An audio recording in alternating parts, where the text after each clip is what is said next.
What up? What up? Sports Mix back in the building. Got the round table with me Fellas, tonight. What's up, fellas? what's cracking, man? Hello, hello. I don't know. Just another Tuesday. Another Tuesday in the neighborhood. Got my guy Cheese with me. Hmm. Got Deanology back in the building. Yes, sir. Yes, sir. And the good Dr. Melvin. What's That's up, right. fellas? What's up, man? We Mel, star-studded tonight, man. this Mel, this your first time around the track with us. Yeah. So we all go back. We all from the neighborhood. Mm-hmm. Glad you could join us tonight. Just talk a little sports, man. So I wanted to get you on last week. So I'm gonna jump right into that before we get Mhm. started. Right. So you had told me you went down there to Jackson State Yeah. for the homecoming, and we talked about Dion quite a bit on the podcast. Just his impact on HBCUs and what he's doing for HBCUs in Jackson State and just that community. You was down there firsthand. Kind of Yeah. give us the rundown, man. How was that environment? And, Crazy. What day did you get down there? I went down there on a Friday night, and the game was Saturday. The environment, man. I played college football. I've been to a lot of college football games. I ain't never seen nothing like it. And to go to a stadium, and they had 60,000. It was all black folks. The tailgating was crazy. It's an energy you get down there and what Dion is doing. And like when you get up the airport is full of Jackson State stuff, the football players, the Mirabella. And when you get into the town, like the hotel is just crazy. Never seen nothing like it before. Yeah, that's what's up. So so I know Jackson not a big town, but what's the town like? Little. This Like little town. when the game started, I couldn't believe they got 60,000 people because it's like a little small like town. Like this probably is. Sheesh, it ain't much bigger than like I can't even. I'm trying to think of an area of Baltimore. Like Mm. it's not even a quarter of the size of downtown. Okay. But when they love that football team and what Dion is doing down there, it's crazy, man. I've never seen nothing like it. Yeah, that's what's up. That's what's up. So you played college football at what was it Western Michigan? Western Michigan. All right. So give me a little bit about your college football experience. I actually played. John Harbaugh was my position coach. His dad, Jack, was a head coach. John was actually the lead recruiter when I got out. Okay. It's interesting. You see firsthand, and even back then, when you look at it today, it's a business where I feel like with the kids nowadays with the NILs, it's much needed. I don't still think it's enough, but it's something. I've always had my opinion about college athletics because these kids, you can sign these kids in a 4-year scholarship, really. And the coaches that recruit you, like Jack got fired my second year. Okay. And but if he did, like you take like some of these coaches like Texas A&M coach, they recruit a whole class in, and next week they can quit and go take the next $10 million job. All right. So prior to this transfer portal, you go to a school and you transfer out. First of all, you got to get a release from the school you're transferring from. Then you have to sit out a year. And if you try to transfer in conference, they got to okay it, a whole bunch of mess. But nowadays, the kids can get up and leave whenever they want. They have the NIL money, which is now bringing some money into these kids' pockets. Because, just like us growing up, we ain't had no money. So I went to Michigan. I had one suitcase with about 3 or 4 outfits in it. And, I couldn't call home and like, hey, I need $200 to go buy something because it wasn't there. Right. So they talk about the full scholarship, man. That's a joke sometimes. Because it pay your room, board, tuition, and a little bit of a stipend, but nothing to take care of your day-to-day needs. Yeah. Hey, Doc, I got a question for you. Now, Dion, I mean, when it initially got hired, I thought he'd do a great job. Did you think he would be this successful this fast? I thought his name would help with recruiting. I didn't think it would go like when you go down there. Like I think Jackson was like 3-8 the year before they hired him, and I think they've won 11 last year, 19 straight SWAC games. Yeah. And he built. When I tell you some of the kids, like he's got these transfers in, those kids can play anywhere. Yeah, man. I watched that boy Travis Hunter. I specifically put my eye on him. Okay. Next level talent. Yeah. Yeah. Well, Next he said level he was talent. better than him already at the cornerback position, which is saying When a they lot right now. when they stick him in the game as a wide receiver, Yeah. you can almost feel like he'll get like a 7-yard catch, but you know, like you like this kid could go at any second. He got a lot of players. That quarterback Shador, it's not hype with him. That's like I try to tell people. I said if I got down there and saw them play and like, there's a hype machine. No, he got some kids down there that can truly play anywhere. Yeah. That's I can what's dig up. that, man. That's what's up, man. It's good to have somebody that we know that has actually seen it, because you're the first person that I know that has been down there to check them out. As far as the Jackson State, as far as the city, they have gravitated to their team. Like, did you expect that when you went down there? You remember the best thing I can tell you. You remember back in was it 2000 when the Ravens won the Super Bowl and like the city was crazy. It's bigger than that. Like the restaurants and stuff, and like the waiters got on Jackson State football or got on the players' jersey numbers. I didn't expect what I saw, and game day was down there that week, but it was more than I ever expected. Like I bought season tickets, and unfortunately, I couldn't get to any game. And when I bought the tickets, the lady had said, right after I bought the tickets, she said, well, hold on. She said, do you have somewhere to stay? And this was back in like July. And I was like, well, I'll just look online and find something. She's like, all the hotels down here are sold out until 2023 for football games. I found one hotel in downtown Jackson that just happened to have one room, which they charged me like $300 a night. Hey, they left the light on for you. Man, and I'm telling you, it wasn't a $300 a night hotel. Right, I know that's right. But literally, she said, if no hotels, if you get a hotel, you may have to find like an Airbnb or something that's outside of the city. And then she said, you're going to have to deal with traffic coming into the games. So the cab driver who picked me up from the airport, he's like, hey, look, here's my card. Call me for your needs. I said, well, I'm going to the game. He's like, oh, I don't know if I'm able to take you down there. And I'm like, why? He's like, the traffic. So he let me off about maybe a half a mile from the stadium. Damn. But there was no way traffic was going to get down there to the stadium. Plus, game day was there too, man. Game day was there. They had the tail. Imagine, I try to tell all the folks like us, imagine a tailgating.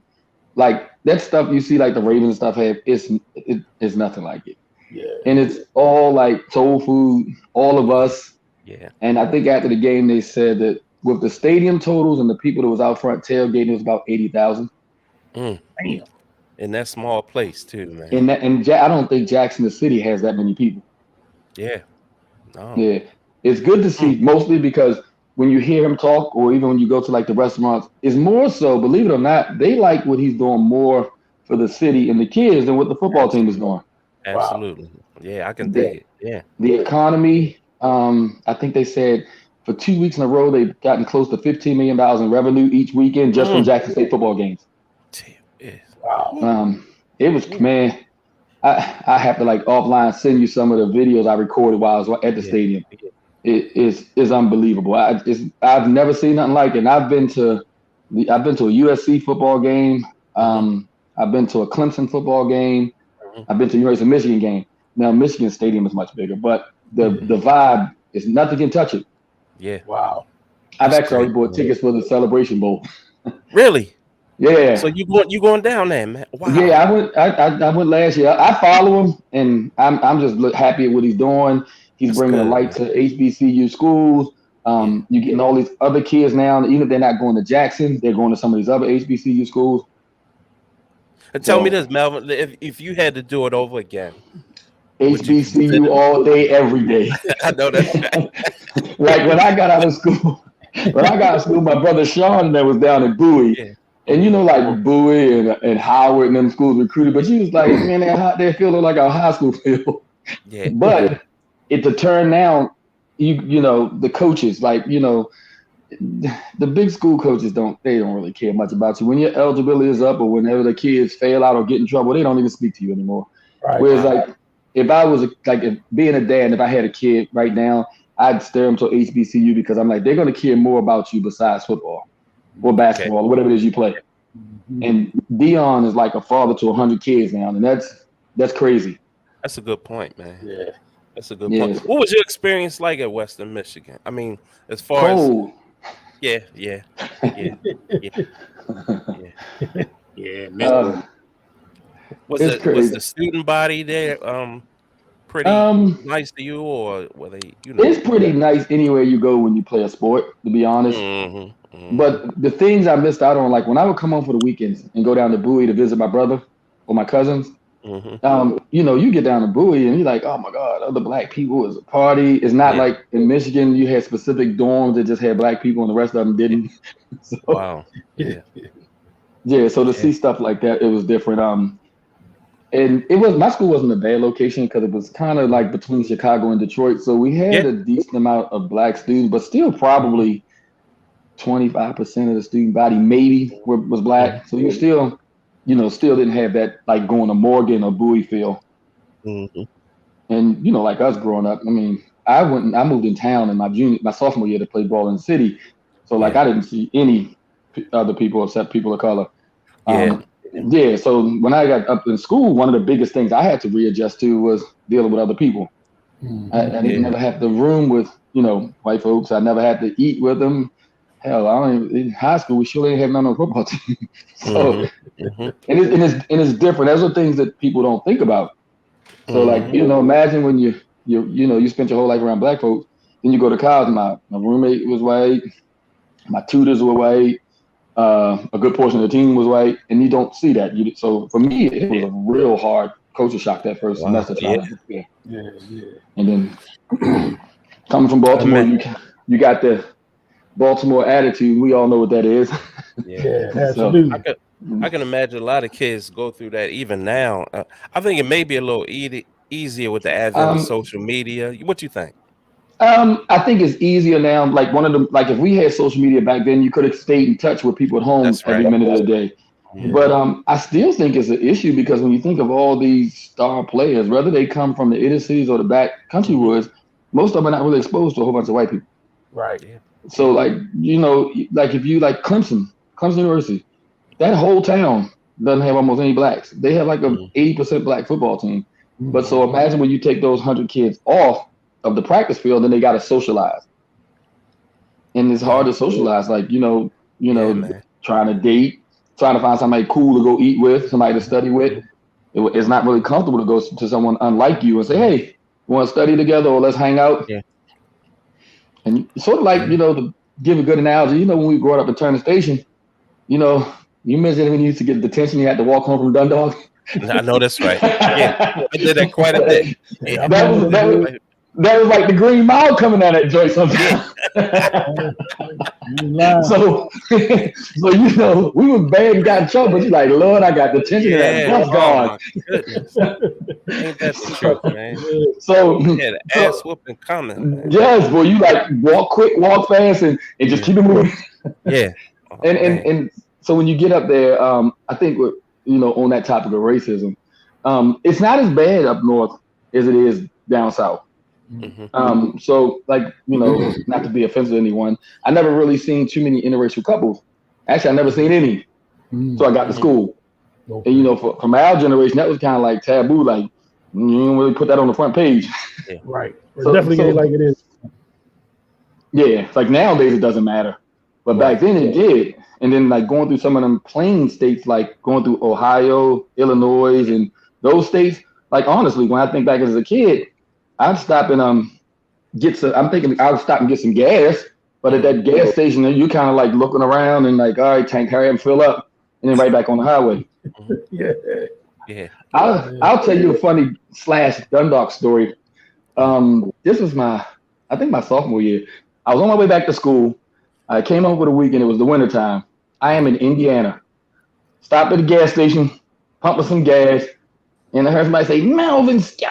And I'm like, who in the hell? It was Ray Fino. Wow. Hey, Fino. Ray Fino. So I'm looking and I'm like, hey, I'm Coach Fino. And he said, what are you doing? And this is to tell you what they didn't expect from us. He said, you up here, were you in the military or something? And I was like, no, I'm on my way back to school. And he's like, where are you at? So I told him. And he's like, what you doing? And I'm like, playing football, enjoy life. Ray, a lot of us from Turner Station should have went to college. Oh yeah.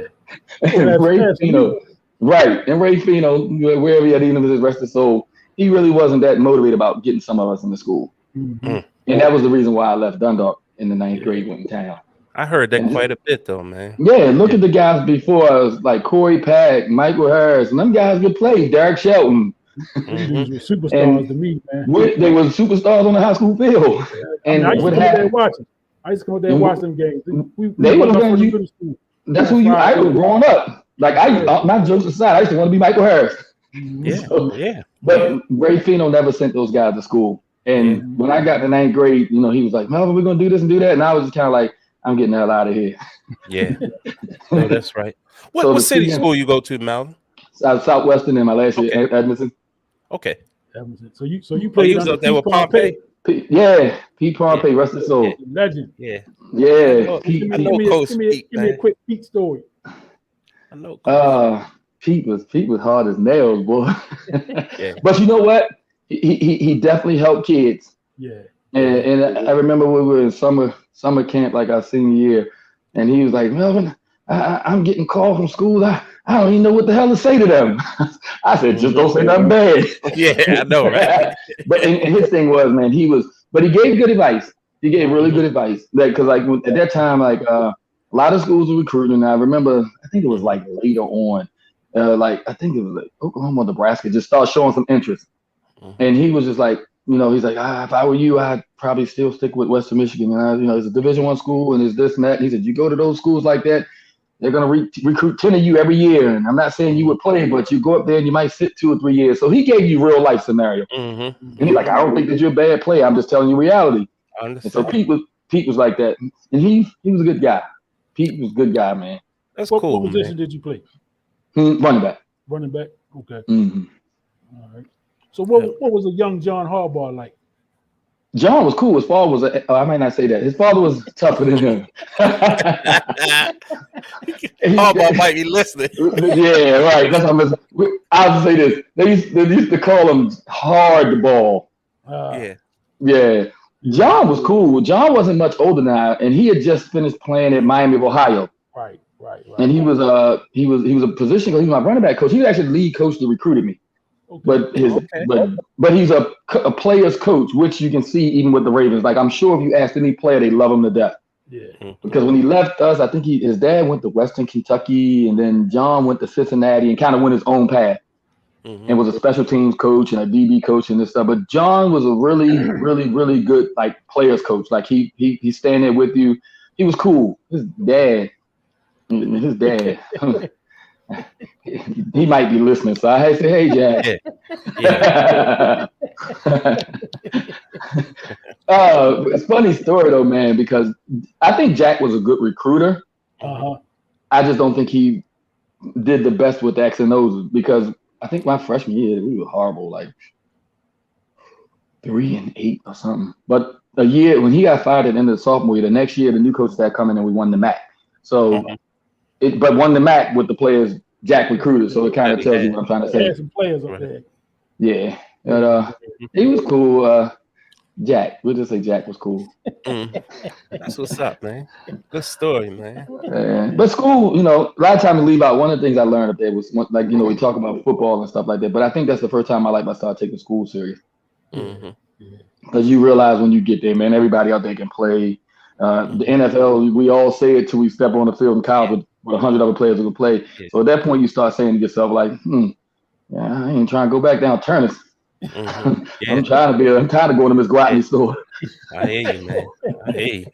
And for real. And then also when I got there, I seen guys from Detroit, Chicago. I seen their families. So you will see successful Black families, and that was one of the things that stuck in my mind. Like, I never seen somebody's dad who's like a CEO or something. I never seen a Black dad who was the president of a company. Yeah. So those were the things that motivated me more than anything else. Yeah. Well, I hope people watching now, and I got a few friends, and watching it, and I got a few of them actually that have sons that are pretty good, and running back. So hopefully they share it, because that's a good story. And you being here is successful, and we don't call you Melvin Scott no more. We call you Doc. Doc. Everybody call me Doc. No, in real talk, you earned that shit. You know what I mean? You earned it. So, or when I'm walking down Turners, they call me Melvin Madison. I'm like, that's my brother's last name. I'm Melvin Scott. Right. Yeah. So we call you Dr. Melvin and Dr. Scott. Now you earned that. Yeah. I'll talk to them. I just tell kids now, man. Like everybody can play a sport somewhere. Get your education. Because if you do make it to the big leagues, what's the average like? Especially 2 or 3 years, and then that fame is gone. And what are you gonna do? Talk about football when you're 50, but no life? Right. Yeah. Right. And you see that happen so much, and that's probably the saddest story because nowadays, with the money that's involved with these collegiate sports, football and basketball in particular, these kids are just cycling machines. Like they're done. You hear about them when they're 18, 19. When they're 30, you find out they back home. They don't have a job. They drug users and everything else. So education is definitely more important than any sport you could play. Good point, man. Good stuff. So I got a question for you. So while you were there playing football, how much performance enhancement drug did you take, steroids or what have you? In college? Yeah. Me none. Them other folks all the time. Because like we didn't like, and I hate to do that because I don't want to seem like I'm stereotyping, but a lot of us don't come from environments where that's available. So like think about it, like when we were like 17 or 18 in Dundalk or Turner Station, you wouldn't be as exposed to performance enhancing unless you found your way up the Gold's Gym up in East Point or Dundalk. And how many of us went? And we know, right. That's true. So, and in college, most of the black kids, we didn't really ever have exposure to it. Not saying that some didn't use it, but you know the others used it more because they had exposure to it. But it's just there. I mean, it's there. I mean, you see guys go home one summer in May and come back in August 25, 30 pounds heavier. And you're kind of like, okay, I'm doing the same damn workout program. What happened? Yeah. Right. Yeah. And I'm sure today it's probably even worse than it ever was. Gotta be. Oh, yeah. I definitely I would bet my money on it because like these kids are bigger, faster, stronger. You get these kids now coming out of high school, 245, 250, looking like grown men. And in my opinion is I don't think they care to catch it. It helps the game. Right. Yeah. Right. Even in the NFL, you know, the NFL, sort of like college, you know when they're coming to piss test you. Excuse my expression. You know when they're coming. So the NFL, it's funny you mentioned that, Doc, because A.J. Brown said it last week. He said when he had the big game, he said it was totally unexpected. Now, he also said it was quite a coincidence that he had a big game and they tested him. Yeah. Right. But that's crazy, isn't it? I mean, but you think about it. They want football is the ultimate man's game, and they want that biggest product out there looking. Now, you don't want. How many superstars do you really want to catch? Right. Every blue moon, somebody get caught, but you don't think they catch it behind closed doors, or they're like, hey, they're coming next week, boy, or coming in 3 months because it usually take time to clean it out. Right. Yeah, but look at those guys. Just look at them, and nothing about the game itself has changed except everybody got bigger and stronger. So it's out here. It's out there. So you know, I remember you played, you know, youth football.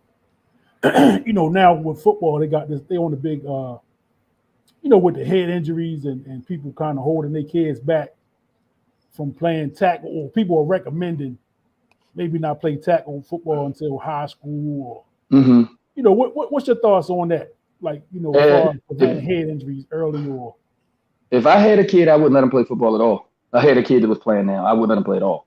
Wow. If I would let him play, he definitely wouldn't play any full contact football until they were probably 13, 14 years old, because them younger kids, you know, we played 7, 9, 9, 11, 11, 13, straight all the way through. The body's not finished growing. You start to expose them to that head trauma, and now we know the head trauma exists. Right. Back in our days, you got a concussion, you just got your bell rung, you sit down 4 or 3 plays, and it's time to do it again. Yeah. So I would like now, if I still go play the harmonica or something, or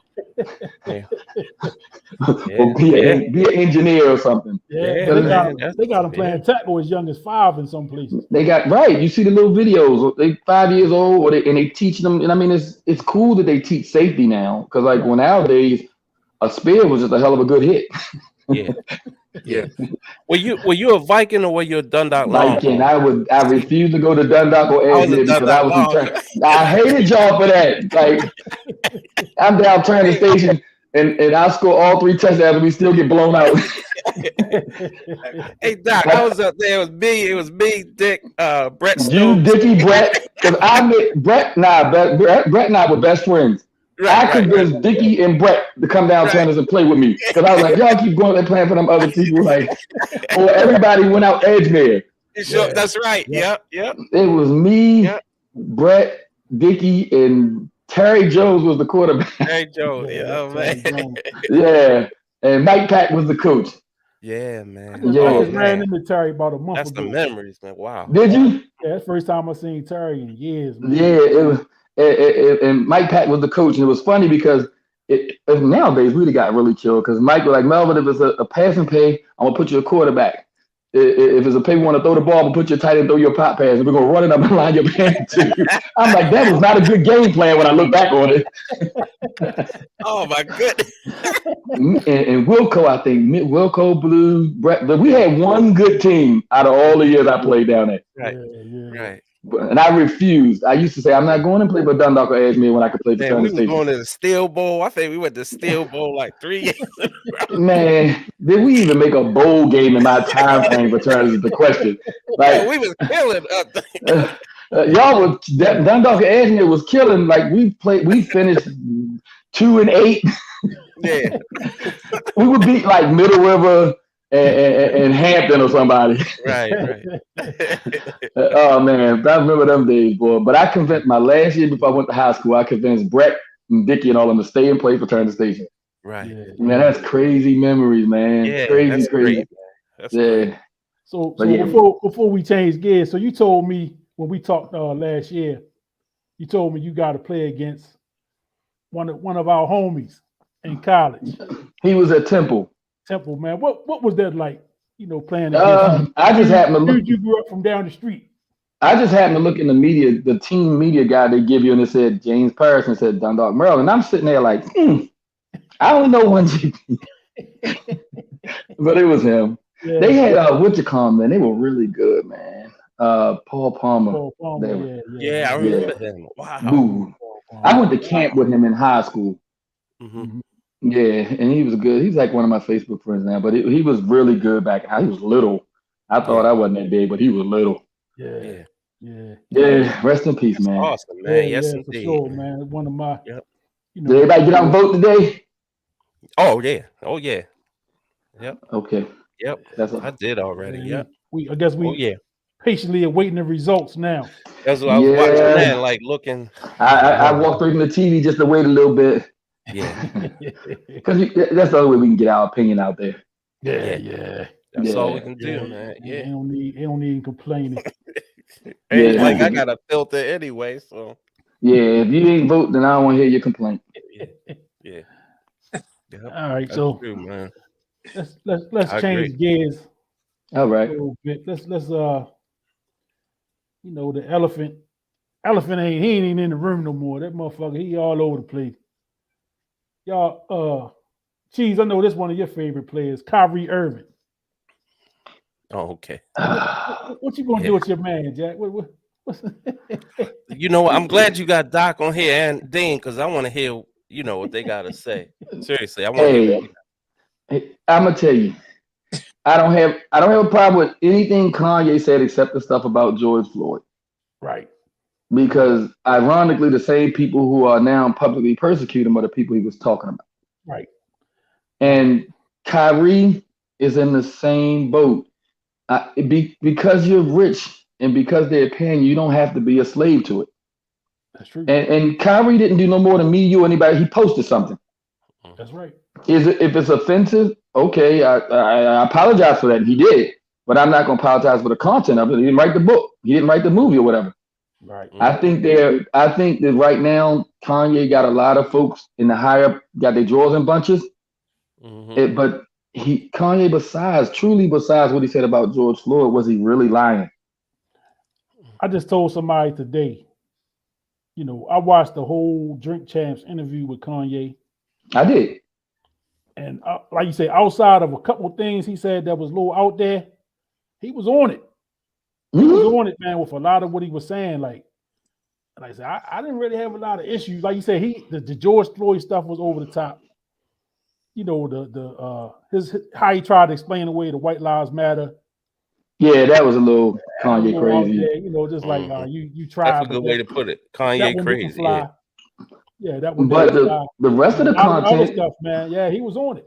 And with Kyrie, I watched the interview yesterday on one of the social media things when they were talking to him, and Kyrie, he's not going to apologize. Like, so we might as well just let that one go. And then why are you giving him all these stipulations to play? When all he's saying is what I post, he said it's not my content. I didn't write it. I didn't say I endorse it. But what they want to do is they're trying to keep. I'm trying to be nice with my words. Say it, Doc. Say it, Doc. You're right on it. I gotta be careful. But they're trying to keep people in place. Yeah. So like with Kyrie, like it's almost like, hey, Negro, we just paid you for shuffling that field. Now you need to shut your mouth. That's what they're trying to do. Kyrie said one thing that made me say, okay, this is a good point. He said, well, when they called me a nigga on Twitter, nobody made anybody apologize. And it's a sensitive topic, but it's a true topic. Yeah. Every other race or culture that has ever been persecuted. When we bombed Nagasaki and Hiroshima, we gave them reparation. Yep. The Jewish Holocaust happened. They said 6 million people died and they gave reparations. We know for a fact uncountable millions of slaves died on the slave trade and or when they got here. But there's no reparation. And a lot of times in most books, it's not even acknowledged. Right. Nope. So this is the big elephant in the room. So why are you asking him to apologize when apologies have never been from the other side? So, you know, and that's what they don't want to talk. Kyrie, I have no problem with him saying I'm not apologizing. And then you're going to ask him to meet with what? The Jewish leaders, put $500,000 in this. And yeah, I got a list. I got his list right here. So apologize and condemn the film. Make a $500,000 donation to anti-hate groups or hate complete sensitivity training, complete anti-Semitism training, and meet with the Anti-Defamation League and Jewish leaders, and then meet with the Nets owner to make sure that he had an understanding of all the wrong he. So what does that sound like? They're trying to make him sensitive to exactly what you just said. Exactly. Yep. Now let's reverse that. Some of the names they called us, take the George Floyd stuff. We asked nobody to let's give them sensitivity training for police brutality. The last orange man in charge, he totally disregarded that part of it. You ain't donating no money to some of the things that's happening in our Holocaust. So let's talk about it. But a lot of people don't want to talk about it, and some people are afraid. But if I was Kyrie and he has enough wealth, working will never be an issue for him again. Like, all right, well, thanks. It's been a good run. Thank y'all. Watch my highlights. Yeah. You couldn't get him to get it. Yeah, here's the kicker though, because I'm glad Jaylen Brown brought it up today and last night, because he's part of the union, and he said they're not going for that. Right. Because for the simple reasons that Doc just stated, you got the guy, he apologized. Yeah. Now you almost want to step on him and have him apologize while you're stepping on him. Yep. So it comes to a point now. Yeah, it comes to a point now. If you're a grown man and you say, look, I apologize, Kenny or Doc or DR, and at the same time, you say, well, no, that's not good enough. I want you to walk around the streets and tell everybody you apologize to me. It's the same thing. Right. So Adam Silver had him come to the NBA offices today. They supposedly had a great conversation. I hope in that great conversation, Kyrie's like, look, man, I said what I said. Now, to me, if Kyrie wants to stand on what he said, stand on it. But don't, if you say, okay, apologize and move on, let's do find the man. You gave him a suspension. Let it go. At that point, let it go. Because now you're trying to humiliate him. And I'm not even a Kyrie guy. Because he embarrassed, or I'm not going to say embarrassed, because he touched a particular group of people. Now they want to take his apology and tar and feather him in the process. Yes. Like we Yes. want to make him the poster child of don't say anything about me. Yeah. Yeah. And it's no way. His apology was, I apologize that I put that content out there and it was offensive to some people, Mhm. but that wasn't my intent. You can't ask for any more an apology. That's it. Right. That's Right. it. What they don't like is he said, I can't say I agree or disagree with the content. You know, I didn't mean any harm when I put it up there. They don't want to hear those things. Right. And it's just it's unfortunate, man. It's the society we live in, the culture we live in, and sometimes it takes major events to show y'all that we really haven't changed a whole lot from way No. back when. Well, I tell you, man, I love this country. I really do. But through the history of this country, we've had these same kind of issues. There was it's a play. It was actually a book written by this guy. His name was I think Thomas Griffin or something. It was called The Klansman. A couple years later, they changed it into a movie called Birth of a Nation. Very highly critical movie. It made blacks look Mm-hmm. terrible. They put white guys in blackface to depict Mm-hmm. how uneducated we were and all this kind of stuff.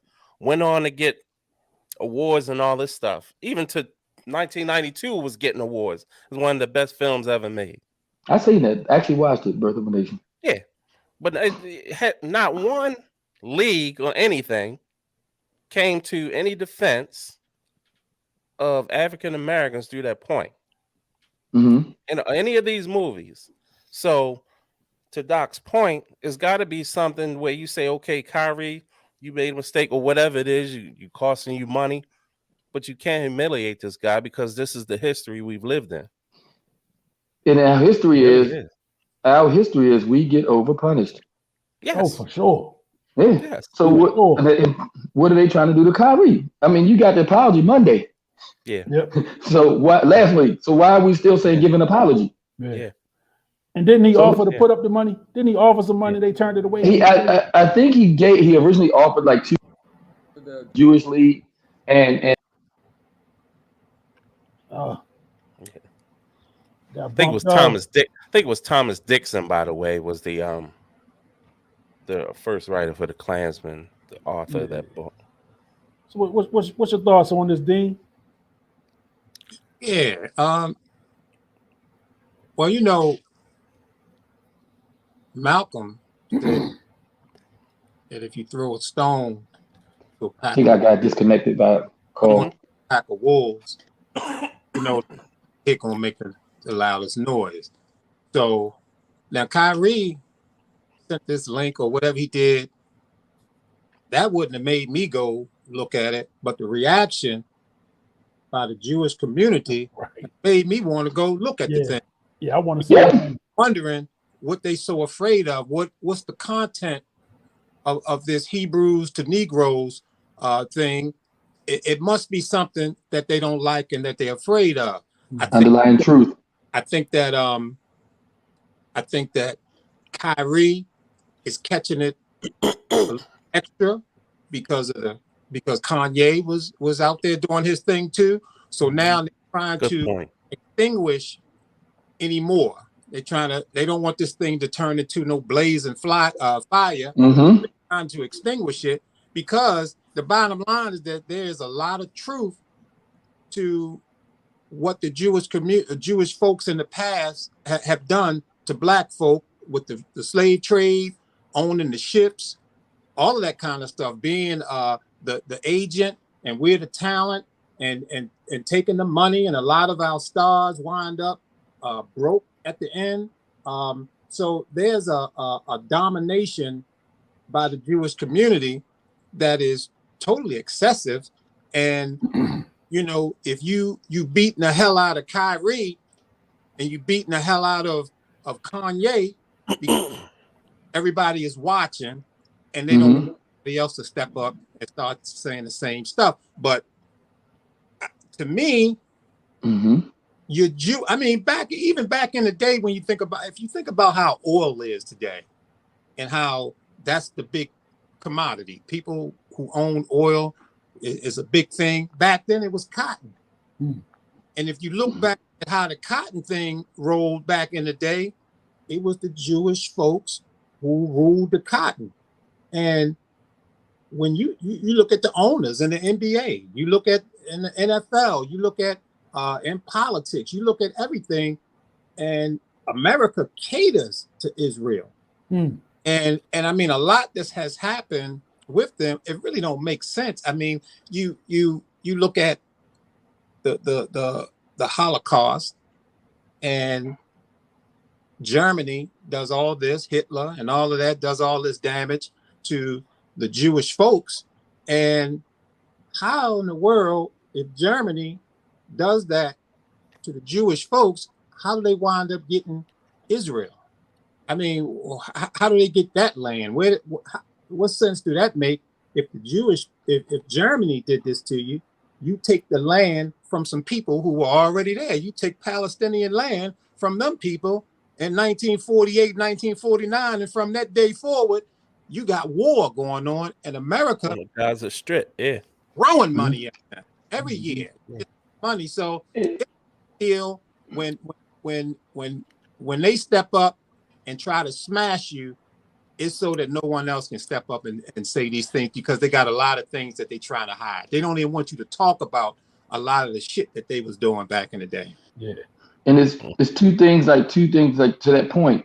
Like, back in the slave trade, what did they do when a black stepped out of their line? They publicly lynched you to show everybody else, to scare anyone else from stepping out of line.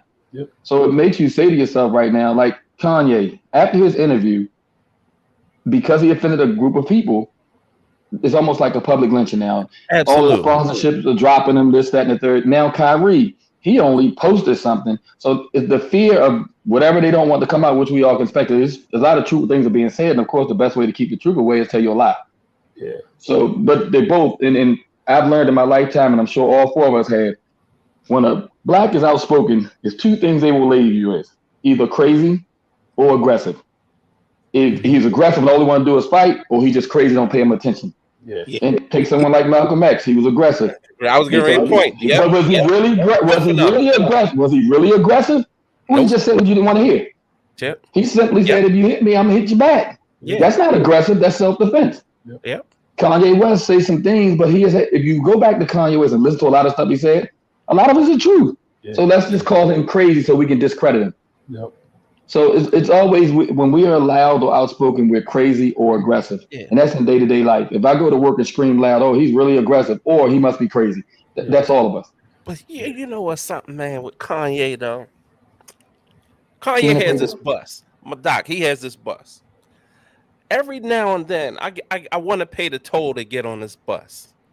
But as soon as I'm about to open that door, he says some shit, and I'm just like, I'm not wasting my money on. But think about it. Is he telling you the truth where that bus is going to take you? And you may not want to hear where that bus is going. Yeah. That's how I look at Kanye. But Doc, some stuff about slavery was a choice. He does that, yeah. And I think and I'm not trying to make up for him on it, but I think when he tried to explain himself, he was saying in today's world, the way we carry ourselves as slaves is a choice because we do have the option somehow. I hope that's what he meant. Yeah. But I give it. I'm just trying to make face of the dumb statement, really. I know what you mean. But a lot of times, man, sometimes I say that I try not to follow the narrative in the media because the same people who Kanye talked about is in control of the media. So they're not going to paint him as a great guy. They painted him as crazy and a lunatic when him and Kim broke up. And all he said is what we all strive for. I want my family back. Yeah. But we made him seem buck ass crazy because he said he wanted his family back. Now, if that was anyone else, oh, what a great dude. Like him and his wife had a horrible breakup. And he's really fighting to get his family back. But Kanye's crazy. Yeah. And what's sad and unfortunate is they spread that media down to us. Yeah. And a lot of us bite onto it. Yeah. Yeah. But that's why you gotta learn. I've learned over the years to ignore the sound bite. Yeah. If it's a sound bite, I need the whole sound. I need to hear the whole content. Yeah, but he give you a sandwich. Now listen, but listen, if you heard the sound bite of the Drink Champs, you going on the other side. And if you go sit down to that whole 2-hour thing, okay, the sound bite don't sound like the true story no more. Yeah. And you know, the media they're gonna take what they want. Like Another analogy is like Michael Vick went to jail for 2 years of fighting dogs. We already know Brett Favre stole $5 million from welfare. We don't even talk about it. Ain't that something? Right. Ain't that something? We don't even talk about it. Brett Favre has disappeared with stealing $5 million to build a fucking Valley Court for his daughter. Yeah. And now let's talk about it. Hey guys, I gotta step away. This is getting good. But one thing on Kyrie, like one thing I like about this whole, not like, but the fact that, and I really wish Kyrie would have just stayed silent for a while, maybe a few days, more days or whatever. But I know on him, the heat was on him. Like to see the other folks coming out and saying what they saying. Stephen A is saying what he's saying. Shaquille O'Neal calling them. Uncle Chuck. Uncle Chuck. No, you didn't. No, you didn't. My bad. No offense. And just to see these people come out. Tell me I'm lying. Even LeBron. Yeah, LeBron. Even LeBron. Right. LeBron surprised me more than others. He's surprised because LeBron has enough, he has a big enough forum where their influence can't really stop his train anymore. Yeah. Well, Same thing with Kanye. Kanye's train really can't be stopped. You can say you dropping all you want. The boy already 3 billion deep. He's good for good. So LeBron did surprise me. Chuck didn't surprise me. Shaq is a little borderline. But what makes me mad with the whole deal is that, again, it's always us to add to their narrative. Yeah. Shaq and Chuck ain't really helping Kyrie, and then to call him crazy, I think he this, I think he that. No, just listen to his story. Mm-hmm. But then Shaq surprised me a little bit. Uncle Chuck just be Uncle Chuck. Man, I like him both, though, man. But when have you ever seen? I like Shaq as a basketball player. I like Uncle Chuck as a basketball player. I like Shaq usually when it comes to black movements. I ain't never like Uncle Chuck when it comes to black movements. So you gotta give him one. I mean, I like them both, though. I really do. And I'm on the record of saying, you know what? We probably the only culture that has, if you have a differing opinion, they might throw that label on you, which I don't think is fair. And it minimizes our intelligence. What you think? Because with Uncle, let me stop calling him Uncle Chuck. Yo, Doc is on fire. But with Chuck, yeah, with Chuck, he jumps on the narrative and he totally doesn't respect Kyrie's opinion. Yeah. So when you come out and say he's an idiot, and then it also shows me the slave mentality. Basketball has been very good to all of them we're talking about. Yeah. Basketball shouldn't define you. So Chuck is saying basketball is more important than Kyrie's opinion. Mm-hmm. Mm-hmm. And the moment any of them step off the court, if Chuck wasn't on TV, nobody would care about him anymore. Right. He's not Shaq or somebody. Right. So I feel like all he keeps saying, but no, I played basketball, that would have been a suspension, and basketball should this, and basketball should be that, and Shaq has said that too. So now you're saying basketball is defining somebody else's manhood, and that's not true. Yeah. And that's where Uncle Chuck comes in. I agree with that. And that's what makes me mad. So like Stephen A, very opinionated man, and I respect everybody's opinion, but you don't kill the character when you really don't know him. Right. So how many of them really truly sit down with Kyrie and say, hey, look, this is what my meaning behind it was. This is not, they just going on a narrative the media is putting out there. Yeah, see, so yeah, I could dig it. Hey guys, I gotta check out because I got something I gotta do. But I'm definitely back on next Tuesday. Yeah, man. All right, man. We know it's good to be here. Thanks for inviting me and Kenny and Gene. And ignore Uncle Chuck and everything will be good. I'm probably gonna be like in Facebook jail tomorrow, but whatever's done now. Good. All right, y'all can bail me out. Everything good. Yes, sir. That's right. All right, y'all. Take it easy, bro. All right, bro. All right. Yeah. Back in the day, the house nigga would when the master was sick, house nigga say, whoa, we sick today? We not feeling well today, master? And see, and this is what they're doing when you see these guys come out like Stephen A. and even LeBron and all these guys, man, these comments, I just did not like the comments that they were making. I think that they should support their brother in this case because he really didn't do a whole lot wrong. And whatever it is, he may have done wrong by sharing this link. He apologized for that. He said he didn't intend to harm anybody. But you get these people jumping out there. And when I heard about Kyrie, the first thing I started thinking about was Stephen A. Smith. What is he gonna say? But I look at what Shannon Sharp came out and said. No. Shannon said they trying to destroy his manhood.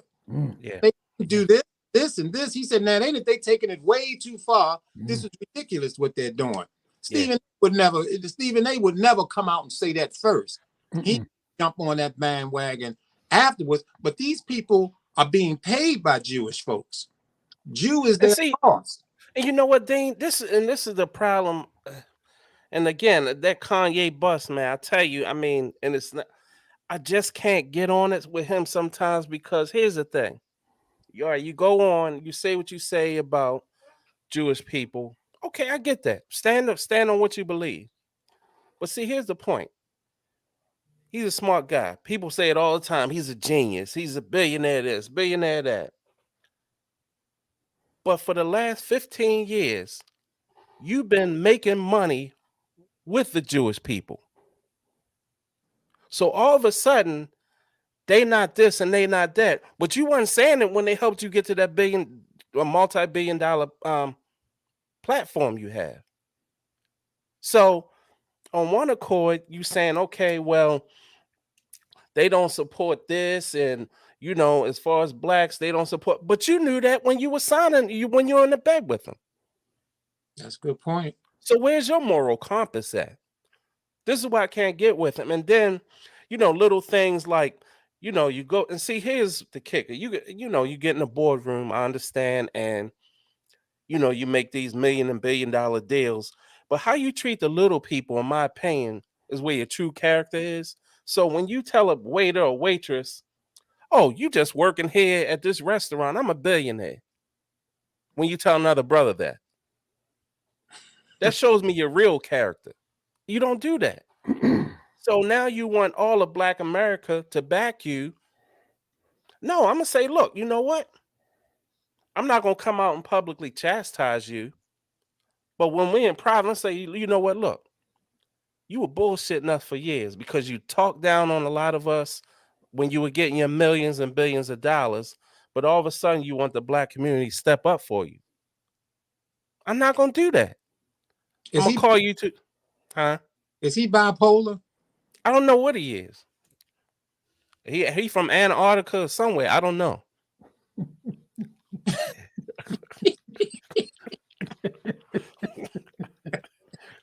But anyway, that's enough. But anyway.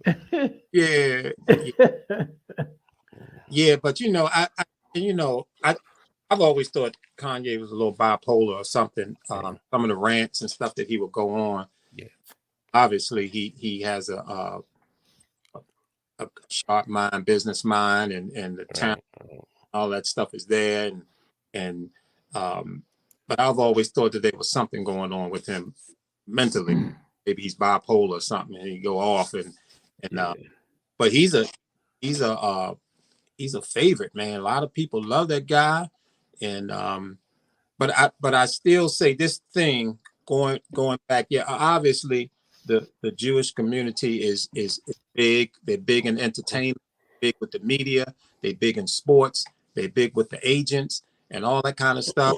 So anytime you do something to piss them off or cross them, they're coming for you, and they got a lot of influence.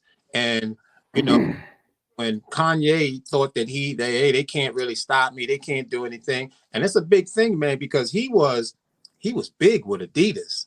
I mean, really big. And I mean, and you think about, I always was looking at the angle of them coming at him even heavier to damage Adidas, which is Germany, which is, and the whole history with the Germans and the Jews. So that was a big thing. And And then even in the history, man, with any off the Jews, they coming for you. Michael Jackson, O.J.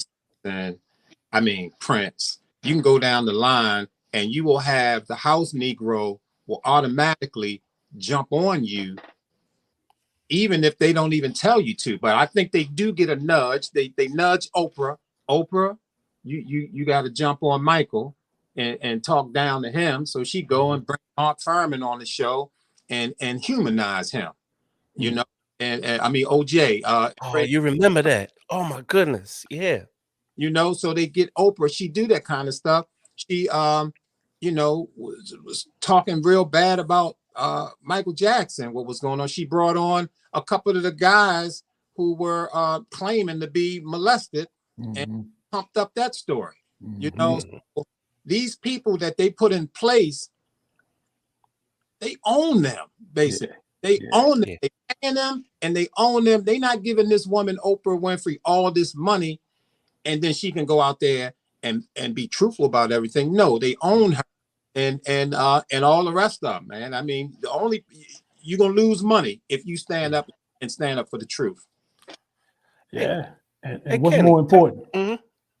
No, and Kenny, I was gonna ask you a question. I'm gonna ask you a question, Kenny and Dean.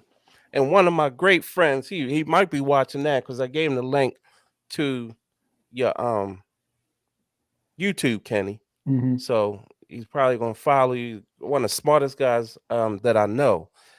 And he brought up the angle of him losing his mother and how that because for people who have lost a mother or, you know, a father, you know, that's a, you know, a deep, deep kind of hurt. Do you guys think that may be a part of the reason why sometimes he seems to be like unbalanced or just doesn't have that filter or that go-to person that a lot of people may have to say, look, I need this on, this is on my mind. What do you think? Because when you get to that level, and me and my buddies discuss this, you may not have somebody say, look, man, before you go out there, let's talk about, let's have a game plan to see how we're going to handle this situation. Do you think that that's part of it?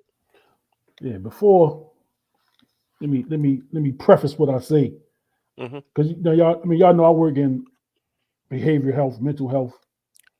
You know, I deal with a lot of people that's been diagnosed with different things. So, you know, I'm not a doctor and I'm not somebody that can diagnose somebody, but I recognize, you know, similar traits. I recognize things, and that missing your mother piece definitely is something that we've heard a lot, you know, since she passed away, and then his behavior's kind of been sporadic over that time.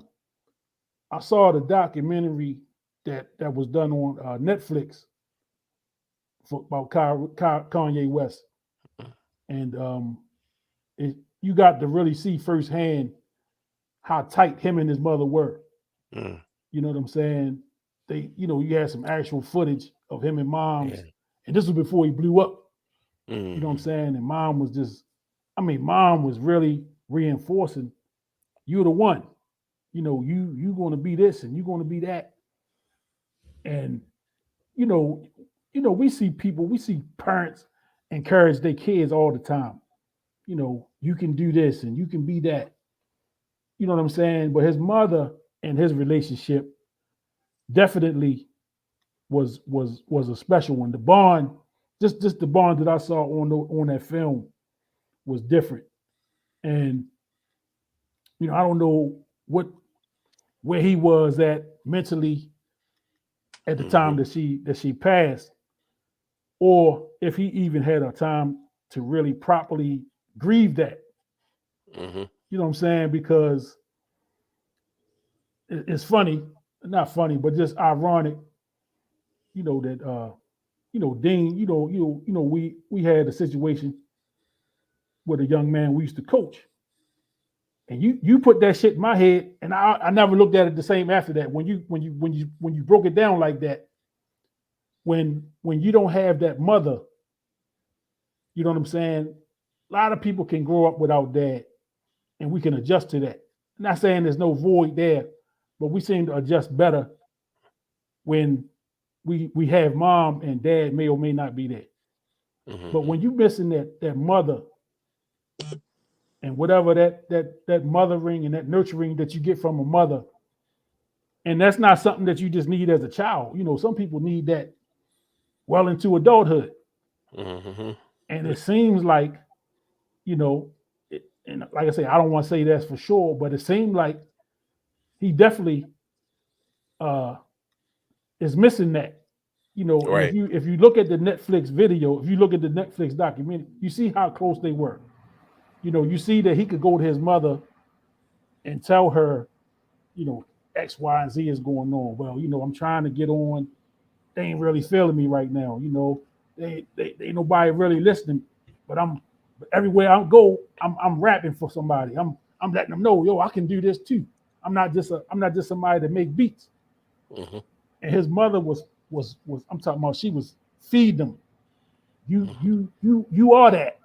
You know what I'm saying? You are that. And she was even quoting his rhymes. I'm talking about rhymes that I wasn't even familiar with. This stuff that was out, I guess, before he blew up. Mm-hmm. And they sitting there rhyming together. You know what I'm saying? So she definitely believed in him. You know what I'm saying? She believed in him. College professor? His mom? His mom? Mm-hmm. Yep. Yeah. Yep. So I read something recently. Now I don't know how truthful it is, that, you know, somebody supposedly in his circle saying that, you know, he kind of blamed himself for her passing. You know, she was supposedly getting was it a weight loss surgery or something? Oh yeah. Some kind of plastic surgery. I don't know if it was weight loss, but I know it was some kind of plastic surgery. Yeah. And said, well, he kind of, either he felt like his mom was sacrificed for his fame, which, you know, you hear that a lot with these sacrifices that people make, and, you know, either as they going up or right before they go up, Mm-hmm. somebody close to them they die all of a sudden, or, you know, so you know, it's like, I don't know if that was true. I read that somewhere that you know, Kanye kind of Mm-hmm. blamed himself for his mom passing. But I definitely think it's something to mom and his relationship, and you know, him not either properly being able to grieve it, or the fact that he had to grieve it in a public way. Mm-hmm. You know what I'm saying? And one thing, you know, I know about death, man. We all handle it different. You know, we all got our different ways of dealing with it. And sometimes some people can put on a good face and come out and act like, you know, hey, I'm doing good with it. I can handle it. And then there are other people that struggle. You know what I'm saying? That really struggle with it. So, you know, it's just tough, man. I hate to see people struggling like that in a public way. Mm-hmm. You know what I'm saying? I just wish we could shut the lights out. Go get yourself together. Go whatever it is you got to do to get yourself in a place where you can function. And if you got to walk away, from them lights, if you got to shut the lights off and just walk away and never be heard from again, for your sanity, for your peace of mind, Mm-hmm.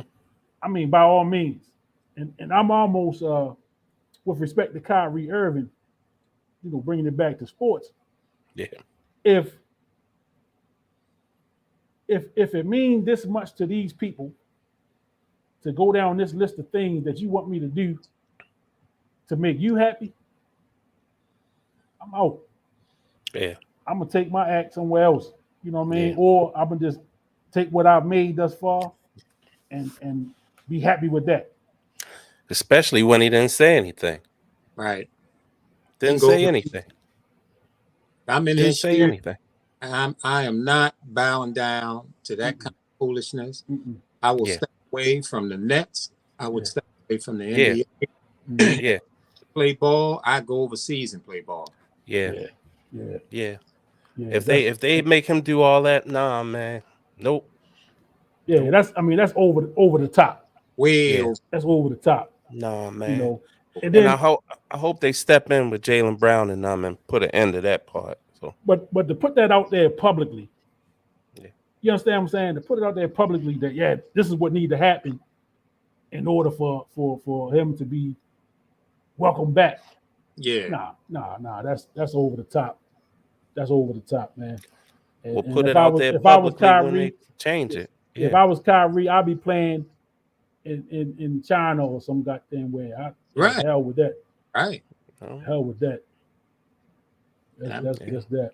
And man, as an NBA, I don't know what the percentage is of the players black that's in the NBA, but I know it's very high, and which means that we pretty much are the NBA.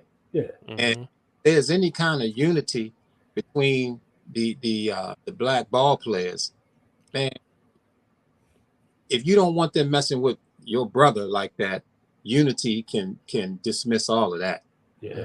You turn that league upside down. Absolutely. Absolutely. I mean, it goes back to the bubble. You know, when they were in the bubble and the incident happened in Milwaukee, and the Milwaukee Bucks was the first team to say, no, we ain't playing. We ain't playing. We're not playing. Now, that movement, it went around the league and it made some shockwaves. Yes, it did. Now, they only missed one game, you know, one day worth of games. But the impact, had they just said, no, we out, you know, we out, we done. So the NBA would have lost a lot of money. You know what I'm saying? The NBA would have lost a lot of money. The sponsors, everything. I mean, it would have turned everything upside down. Absolutely. And we're not coming back until, you know, just like they gave Kyrie a list, them players could have got together and say, we ain't coming back until this, and this is happening. And it's and just like you said, with what they put out there last week about Kyrie, instead of LeBron, instead of Shaq, you know, all these guys kind of coming out and you know, jumping on Kyrie. Suppose none of them came to work. Right. You know, suppose they say, you know what, we're gonna take a few days off, and then y'all work that shit out. You know, y'all work it out. You know, because when they have labor disputes, and we haven't seen one recently, but we were all old enough to remember the NFL strike back in the 80s. And when they had the scab players that crossed the line, yeah, them dudes wasn't looked at too highly. No, they wasn't. You know, you know what I'm saying? So they had a cause, they felt there was a worthy cause. We stepping away. Unity. Y'all figure this shit out. You know what I'm saying? So, you know, with issues that come down to race and racial topics, you know, it's always sensitive. You know what I'm saying? And you got people that's made far more money than I ever have. They looking at that bank account. You know what I'm saying? They like, hey, bottom line, yeah. I don't know if I could right. I don't know if I could walk away from this shit here. You know, come on, Kyrie, man. Just apologize, man. Right. You know what I mean? So it's tough, but for sure, if you ever had that unity, and like you said earlier, you know, all he did was post a link. You know, all he did was post the link. He didn't even tell you what was in it. He just posted the link. Right. And the fact that he posted the link got people up in arms. Now, I hadn't even heard of the thing before all of this commotion. Now I want to see it. I want to see what all the hype is about. I see for myself. You know, I got to see for myself. So yeah, when I do get some time, I'm gonna take some time and try to watch it. You know, and I mean, and I'm pretty. You know, if it's something that I can rock with, I'm gonna say it. If it's some bullshit, I'll say that. So I think the kind of guy Kyrie is, and which is crazy to think that he could just post that and then people jump on his wagon to automatically say he's a racist, which is totally ridiculous. But knowing how sharp he is, and like I say, I'm a Kyrie. He's fantastic as a basketball player, and he's fantastic as a human being. But we like with anybody, sometimes you just get in that. He probably don't like some of the things I might like, you know. But as sharp as he is, he probably watched the movie and said, "Look, let me put the link out." He didn't even say anything. Right. What was more indicting is when people put stuff out there and say they might have the caption, "Oh, I don't know if this is true, but I just felt like I want to put it." Come on. Yeah. The one guy put up yesterday, sharp guy on Instagram, he puts out, he says this breaking news thing.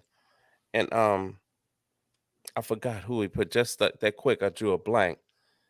He said something about Kyrie was quitting the NBA. Yeah, I saw which that.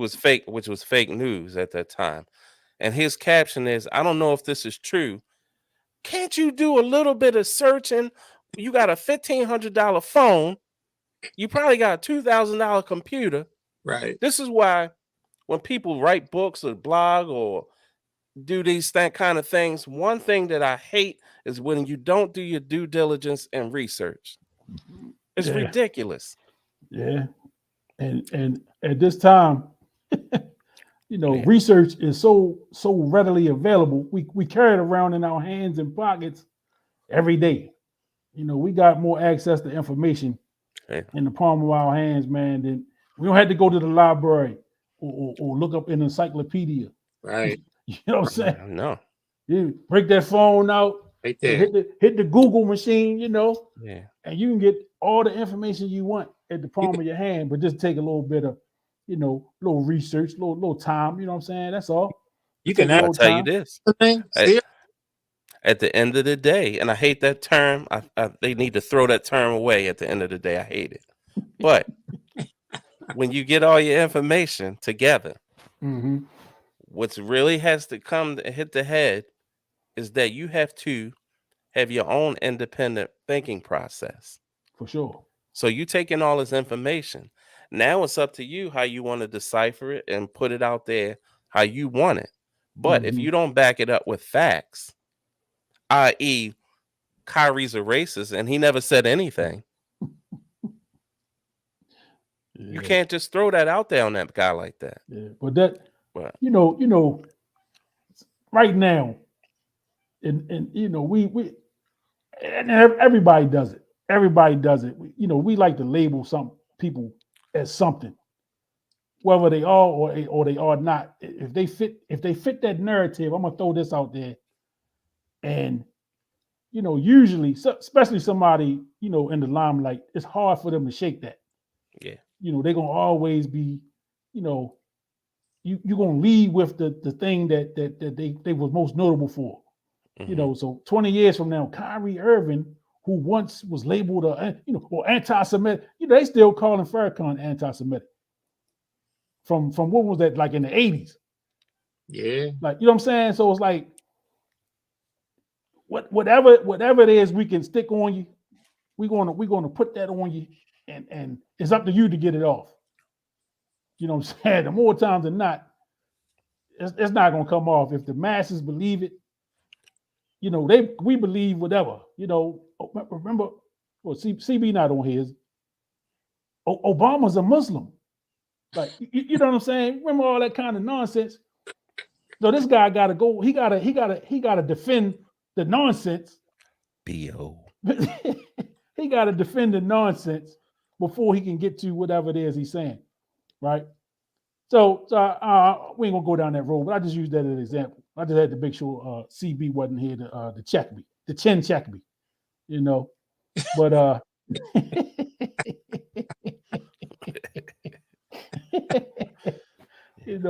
but man, definitely keep my eyes and ears on this Kyrie stuff. It's just unfortunate, man. I mean, it's bad enough. I mean, the Nets got enough problems, just on the basketball court. God damn. I mean, you got You got goddamn Ben Simmons, you know, what Neil say he had on, a Christmas sweater. Yeah, You know. yeah. Looking like a Backstreet Boy. Yeah. And I like Ben Simmons. I'm on record as saying I think he's talented, but Ben Simmons his got confidence is he got to gone. get confidence, man. It's confidence shot. But they like got enough problems of their own than to worry about, you know, this stuff. This Kyrie, it's probably more of a non-story than it is a story. You know, but I think probably on the heels of like they said, like y'all said earlier, on the heels of Kanye and all his controversy, and this coming right behind it. Yeah, let's jump on this. Yeah. You know, let's jump on this. And we also gotta remember, you know, we in the era of clickbait. You know what I'm saying? People, and I'm included, you know what I'm saying? I need my views up. You know what I'm saying? So if I was that kind of guy and I wanted to just tell crazy stories about people and talk nonsense, I have all kind of clickbait, you know, have people clicking on my stuff, you know. So I get it, man. People do stuff now for likes and views and shares and all that stuff.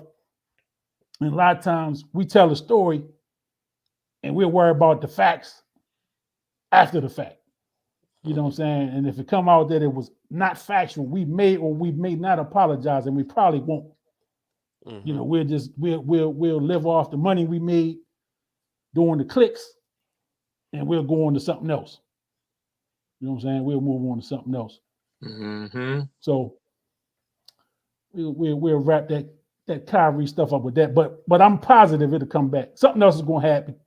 Yeah. In the next few weeks, and he'll be a topic of discussion again. So I know Rob, you're about to jump off.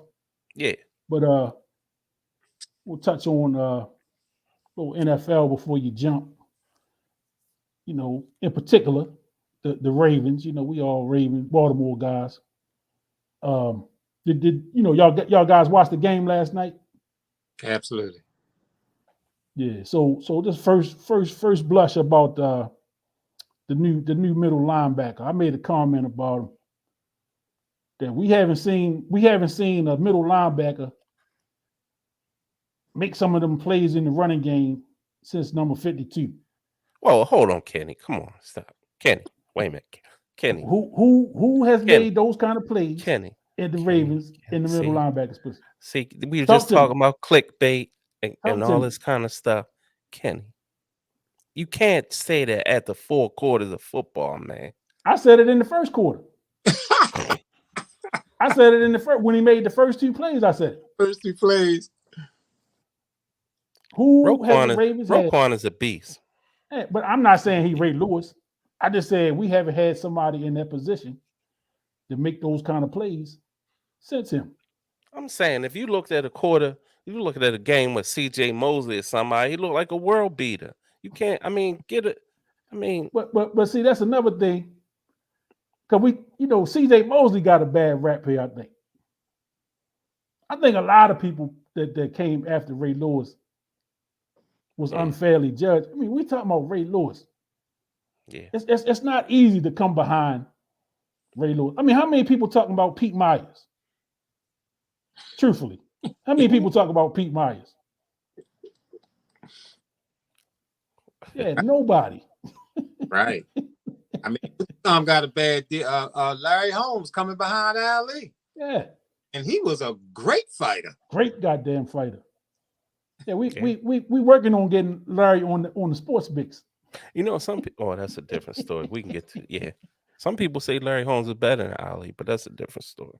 Yeah, I think Larry Holmes said that. I believe he said that. I've talked to quite a few people. Other than the young Ali. Yeah, but it'd be tough for that one. Yeah. But Larry Holmes was a terrific fighter, no doubt. Absolutely. Tough on the legend, and absolutely.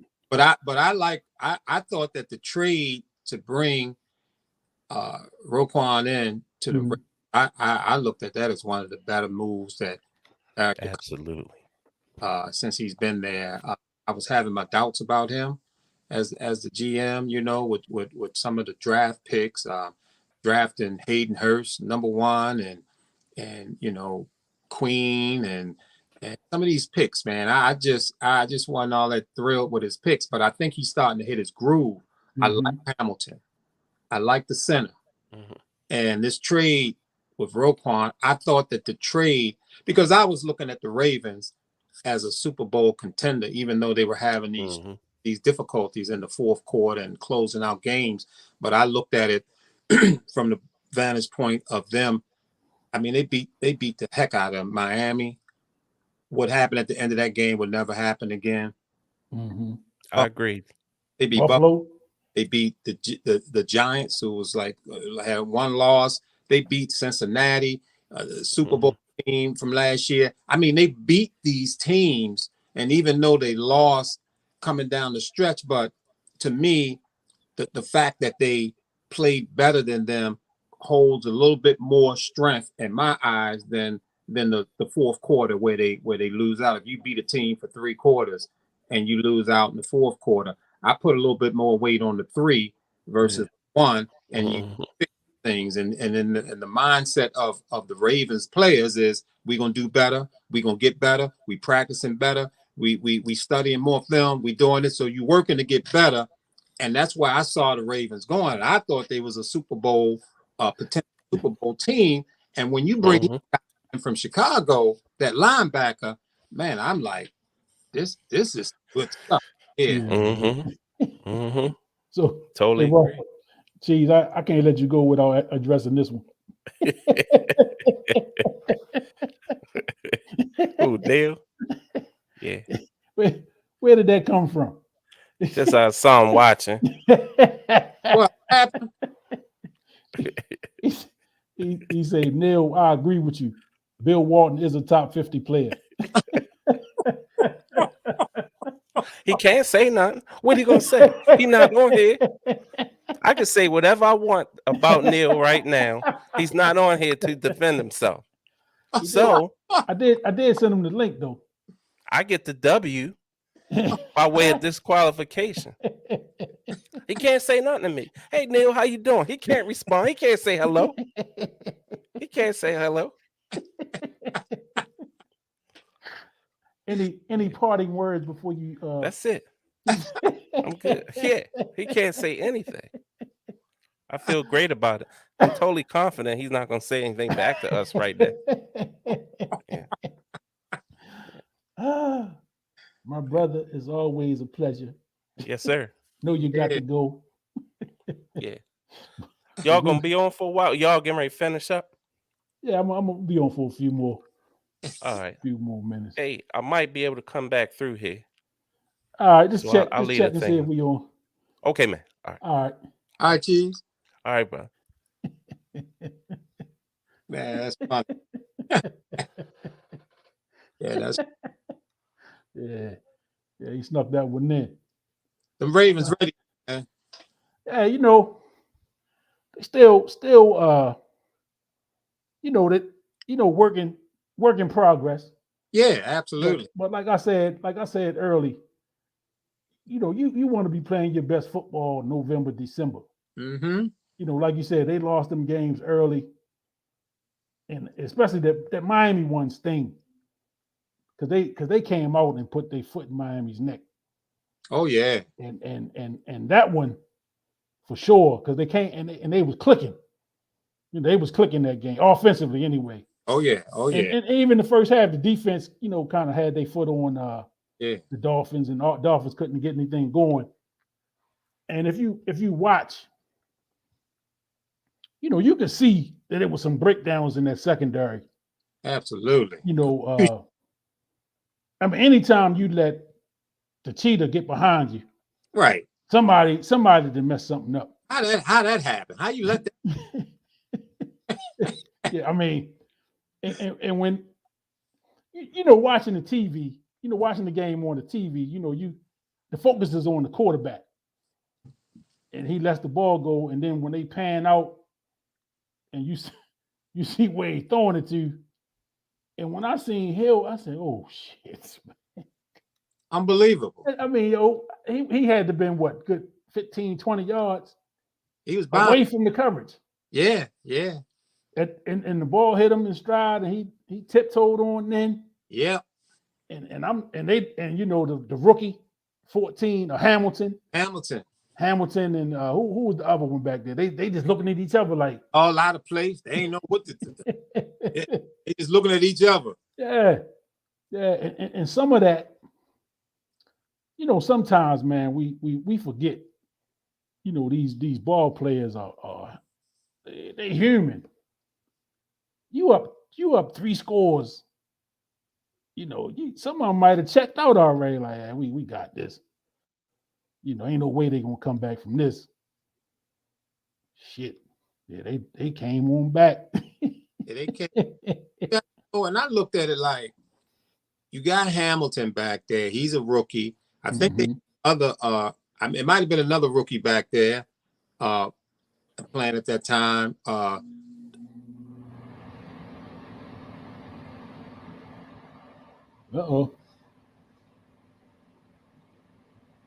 Hold up, you on mute.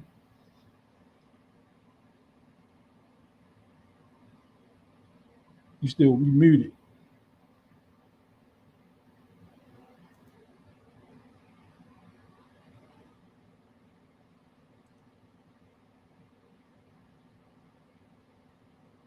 Oh, then you on mute.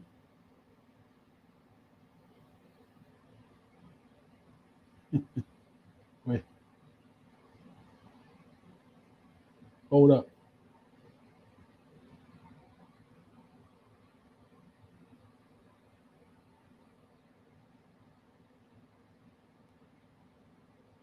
Uh-oh.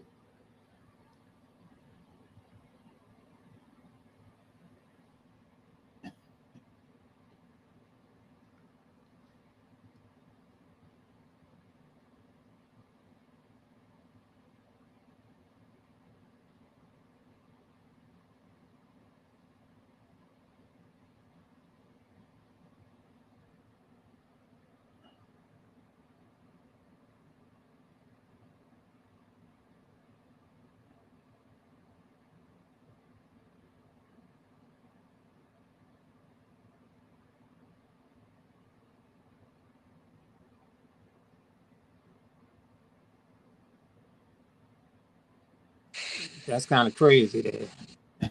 Yeah, you was rolling too. I was rolling, and so you know, so basically, I just think that the offensive line was the key to the Ravens being a very important part, and Stanley was that dude. Yeah. And Stanley, of course, you know, you bring him back, and he ain't ready. You let Zeus Jr. go to Kansas City. You now you got to put Villanueva over on that side.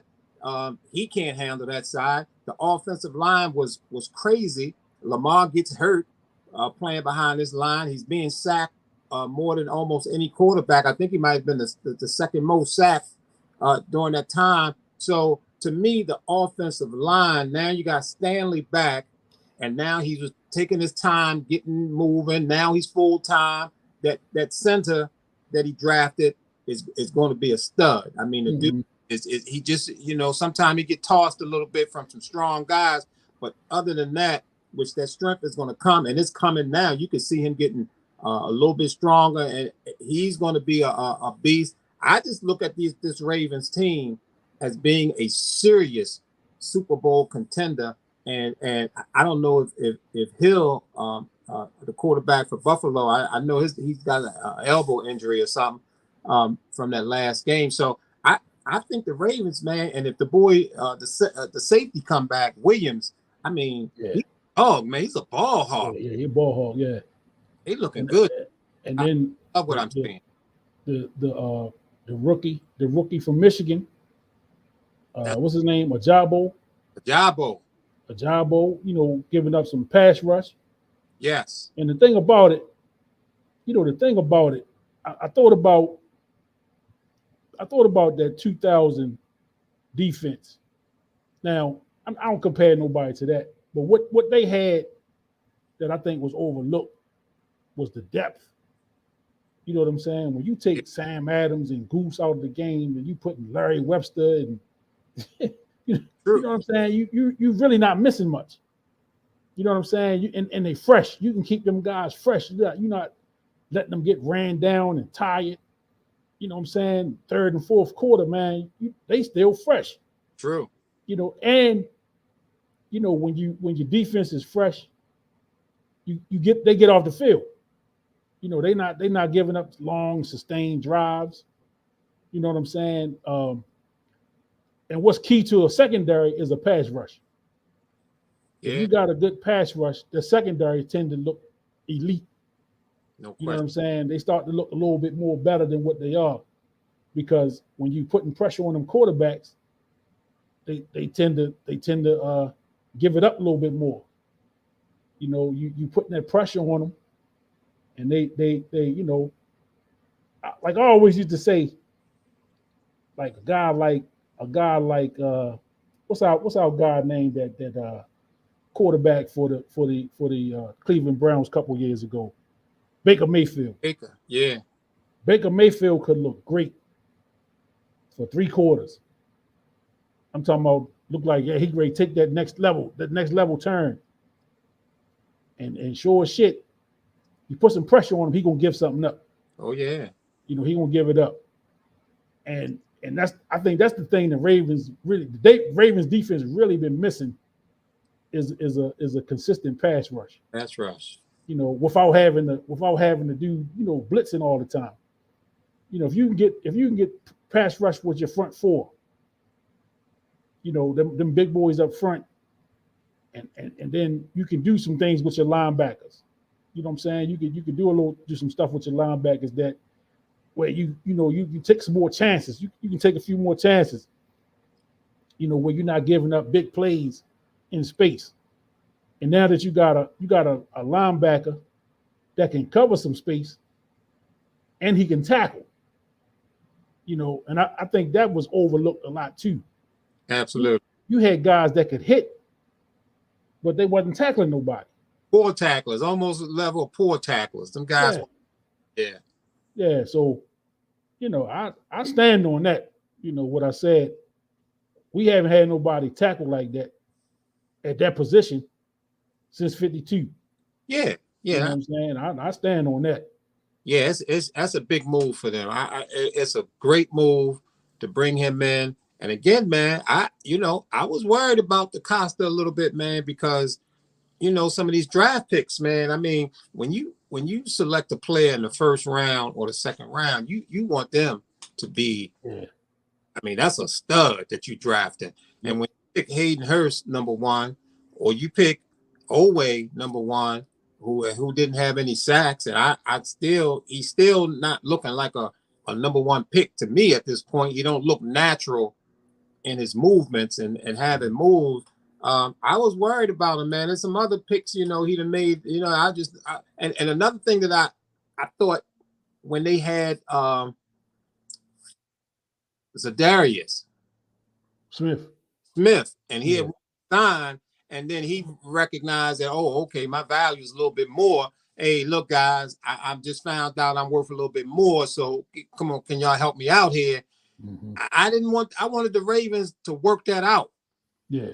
I wanted them to keep him because that pass rush was critical, man. I said we need that pass rush. Yeah. He's a dog, man. Yeah.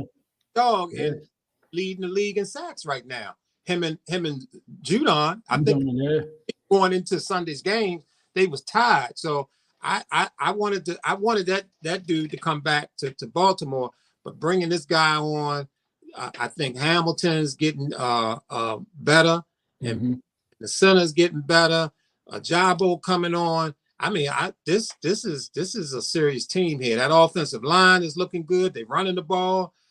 I'm looking for some great things from this Ravens team this year. Yeah, and the running back number 17.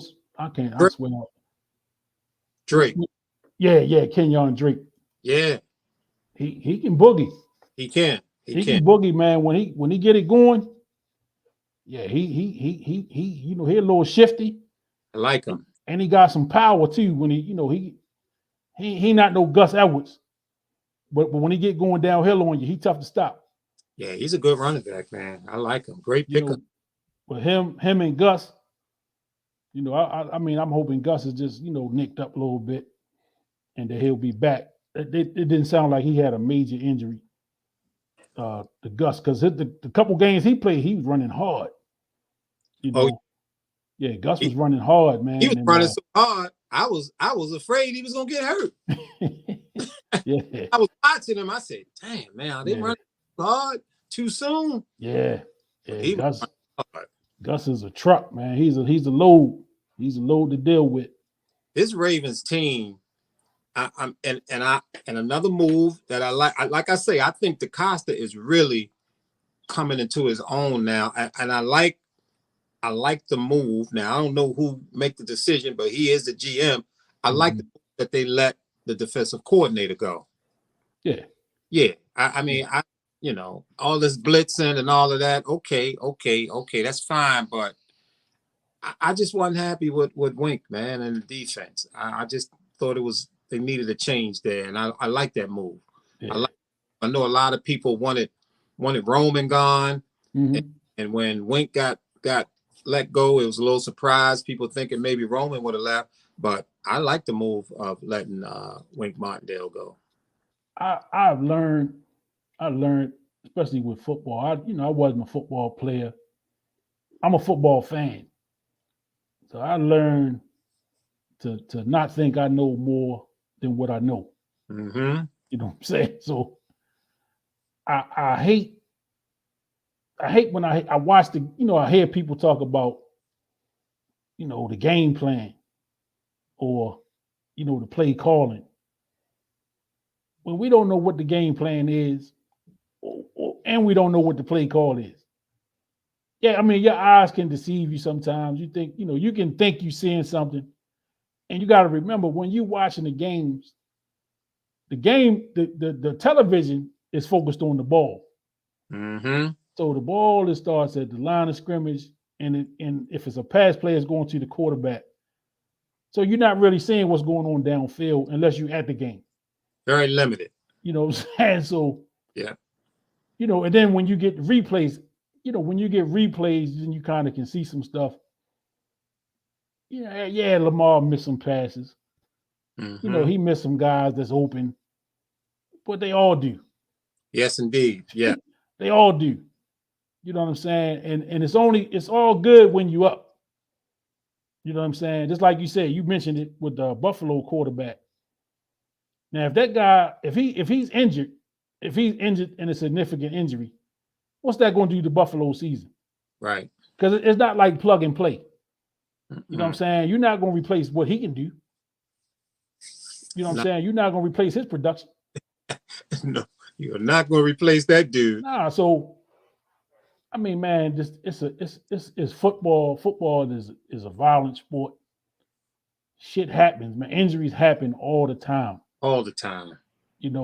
And the teams that adjust the best, that have the least amount of injuries, that make the least amount of mistakes, and most importantly, that's playing their best football in November, in December, in January, are usually the teams that finish on top. A couple of weeks ago, when we did a show, and I talked about that 2012 season, how the Ravens pretty much backed into the playoffs that year. Joe Flacco was playing horribly. Horrible that season. Down the stretch for sure. He was playing horrible. Yeah. The Ravens got into the playoffs, and Joe Flacco went the fuck off. Berserk. You know what I'm saying? I mean, it was like night and day. It was like two different Joes. It was really unbelievable. Yeah. He saved his best for last. You know what I'm saying? He saved his best for last. Then the next season, he went back to, himself. Yeah, he went back to Joe. Hey, got paid. Made a couple more babies. You know what I'm saying? Right. Yeah, shit. But man, that's what it's about. I mean, Cincinnati was taking names last year. Yeah. You know what I mean? Joe Burrow was the next up and coming. He was the next one. He was talking shit too. Yeah, he had a little swag about him. Yeah. ain't doing too hot this year. Yeah. You know, man, they have some good games, and then they had some games where they goddamn, was it the same team that was in the Super Bowl last year? Almost won it. Yeah, almost won the motherfucker. So, man, this is me. You know what I'm saying? I don't try to tell other people how to think, and I don't try to tell other people how to feel and how they should watch games and this, that, and the other. I just learned from my experience watching. You know, it's very few just dominant teams that just dominate year after year after year after year. You know, you might get, we had the Patriots that were just, know, if they didn't make it, they was going to be in the mix. You know, you had the 49ers back in the day. You know, Dallas had a run. Pittsburgh had a run.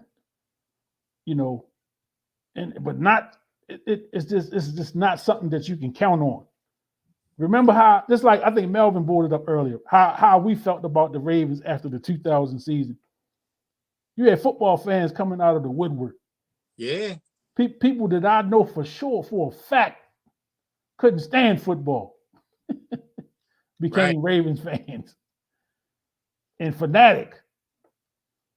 And with the defense that was dominant that year, and we had a young Ray Lewis, a young Christmas Callister, a young Peter Boulware.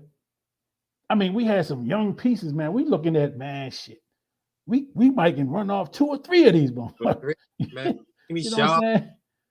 Oh, man. Dogs, them guys, and I'm like, yes, it looked like the Ravens could win back to back. That's what man. And then they a new quarterback who had made the Pro Bowl the year before. Yeah. They brought in Gerback. Yeah. I'm like, and got rid of what was the guy that won the Super Bowl for us? Trent Dilfer. Yeah. I thought this team was gonna be tough to beat, but you know, man, and the horse got hurt in preseason. Yeah, Jamal. Yeah, Jamal. They hit Priest Holmes that left. Jamal get hurt, and it's a whole different season. Whole new start, whole new ball game, and they still made the playoffs. Still made the playoffs, but it's not winning is not easy.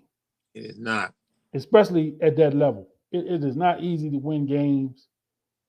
Winning Super Bowls is even harder. Yes, it is.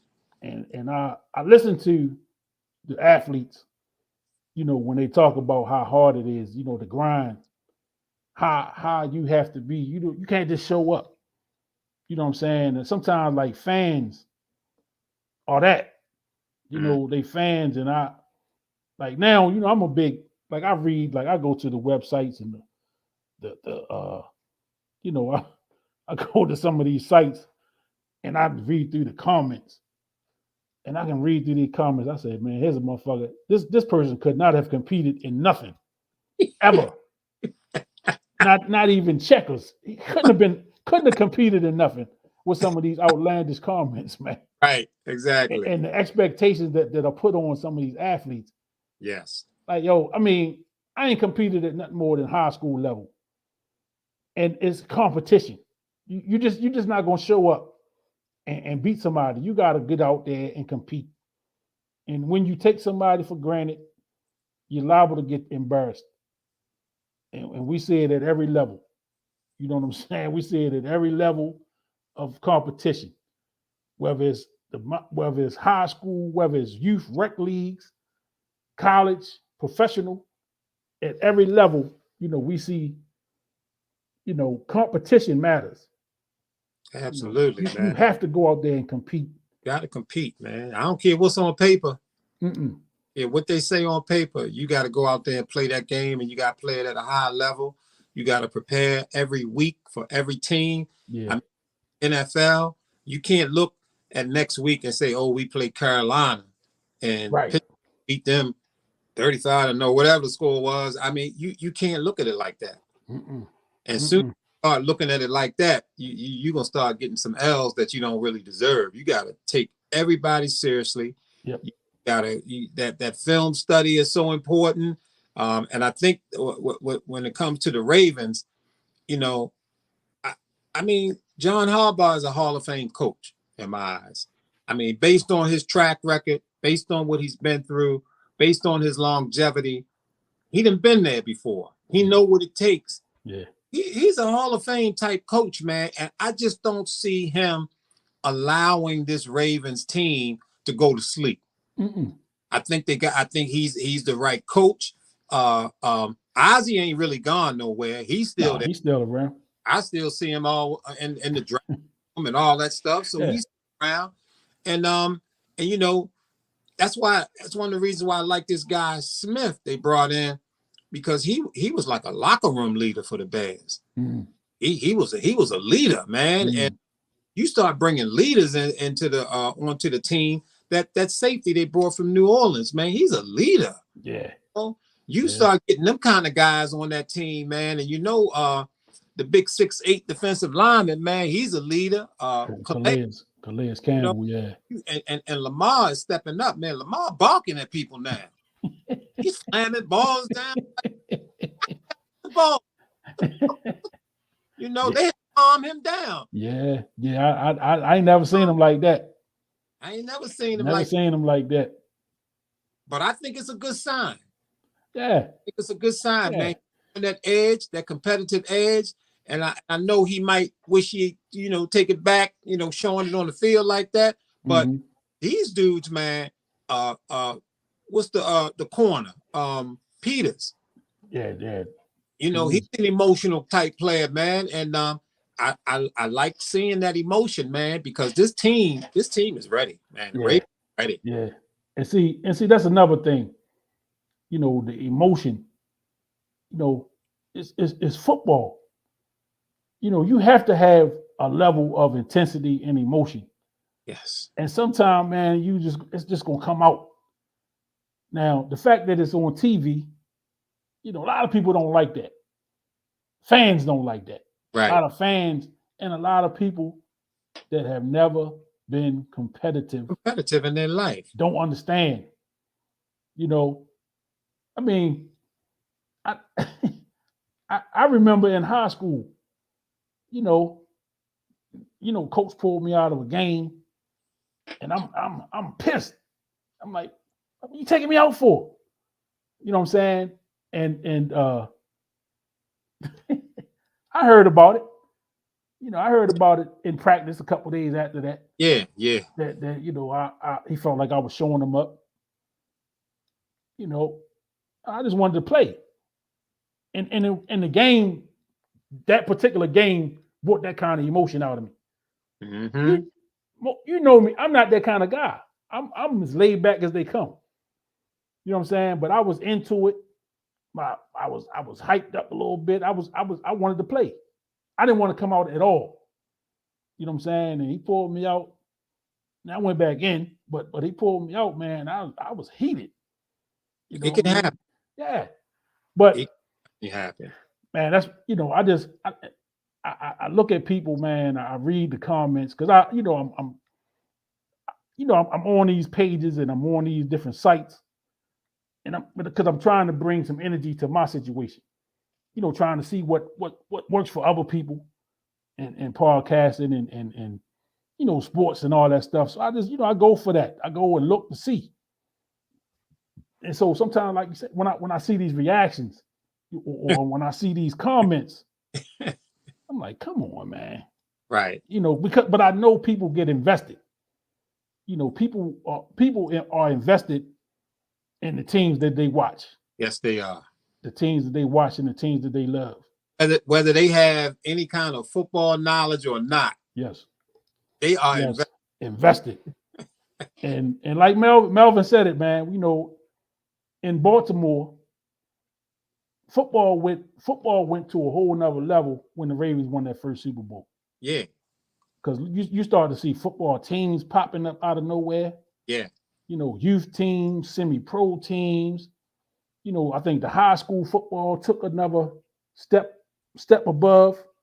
You know, after that, you start seeing more women get involved with football. You know, you just saw the football profile just went up, you know, after that.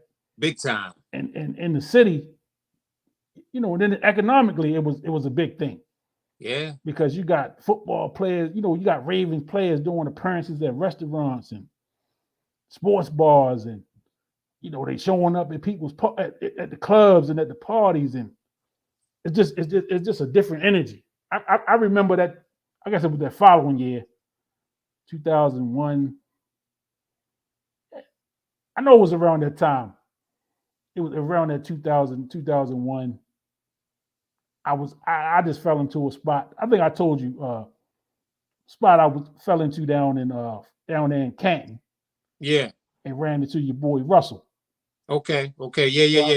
So me and Russ down there. But also in there that night was Mike McCrary. Mm-hmm. You know, and I'm thinking this after they had won the Super Bowl.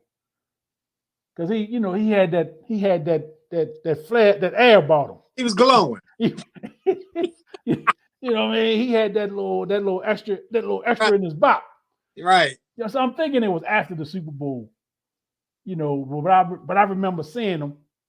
And I'm like, damn, that's Mike McCrary. You know, I ain't used to seeing them kind of guys around town, you know. And he was in there, he was getting a little attention. You know what I'm saying? He was getting that attention and shit. But you start to see them guys popping up here and there, you know, and like I've seen Ray Lewis out a couple times. I've seen I remember running into Chris McAllister down there in Canton. Into Zeus. Zeus, that's my guy. Yeah. You know, we became, what's up? You know. Right. Every time he would see me, he would speak to me, you know. Yeah. I was saying him so much. And yeah, you know, in that conversation we had in aisle 6. Classic. I'll never forget it. Classic. R.I.P. to Zeus, man. Yeah, man, no doubt. God damn, man, good dude, man. Good dude and a good football player too. The very first time I bumped into him, right? Late night, I was hanging out with Killer Rob. Yeah. I dropped him off and I was on my way home. I stopped at the Royal Farm. Man, it had to have been 3 o'clock in the morning. So it's a big limousine out there. I ain't really tripping off the limousine. I was like, dang, because he was taking up all the parking spaces. He parked right in the front of the joint. So I had, I'm a little pissed off. I had to park around the side. I was like, dang, he parked that shit all in the front. Yeah. So I get in there, and they two big dudes at the counter getting chicken. They in there ordering chicken 3 o'clock in the morning. So as I'm coming up to pay for my food or pay for I think I got something to drink or something. And I look, I said, "Damn, what's up, big guy?" I said, "My man, I called him the referee killer." That was after the dude that hit him in the eye. Yeah. He got paid for that too, right? He got paid for that shit too. Yeah. So the dude that was with him, I don't know who he was. He probably was a football player too, because he's a pretty big guy. He bust out laughing. And then Zeus looked at me, man. He said, "Man, go ahead, man." But he had a good heart about it. He wasn't tripping. Yeah. He laughed about that shit. And we just chopped it up for a few minutes. And I went my way, he went his. But yeah, and that's the first thing came to my mind was the referee killer. Because I remember he ran after that referee after he hit him in the eye with that thing. I remember. But he laughed about that thing, man. He laughed and like, "Go ahead, man," and went on about his day. But yeah, Zeus, man, good guy, man. Always had a good word for me when we run into each other. And it was a good feeling when they brought his son to town. Yeah, for sure. Sure, man. For sure, man. Love that move. Sure. But the Ravens, man, they just, I'm unapologetic about I'm a Ravens fan. I'm an Orioles fan. I don't want to apologize to nobody for it. No need. Yeah, I mean, and I got open forum. You can talk about whoever you want. Yeah. on the page. I don't care, it's a sports page. You talk about whoever you want. I know I got some Steelers fans on there, some Eagles fans, so Cincinnati. I got fans of all teams on there. Go ahead, talk about your team. I don't care. Let's have fun with it. That's right. Let's have some fun with it. It's football season. We're supposed to talk about our team. That's how it's supposed to be. In good and bad times. Yeah. But it was interesting when you talked about the 2000 Ravens winning and how the city just kind of took this thing to a whole nother level. Yeah. It was really interesting because when I used to, hanging out in DC, and a couple of times I done went out Monday night over there and the Skins was on TV. And I'm at the Classics at the club, man. I'm at the club. Yeah. Man, it wasn't no dancing because they had TVs on in the club. Man, it wasn't no dancing. It wasn't no nothing until that game was over. Yeah. And then they came out on the dance floor. Yeah. Back then, the Redskins, the whole city was involved. The women were involved. It was such a big difference between Baltimore and football and DC and football. Totally. Yep. And now Baltimore is finally up to that level. Yeah. To where the Skins were at that time, and now Commanders. Yeah, because I was working in DC in 2000. I started working in DC, doing driving over there. The maybe the spring of 2000. So that was before the Ravens had won the Super Bowl. That was right after Ray Lewis had gotten to that little situation. Yeah.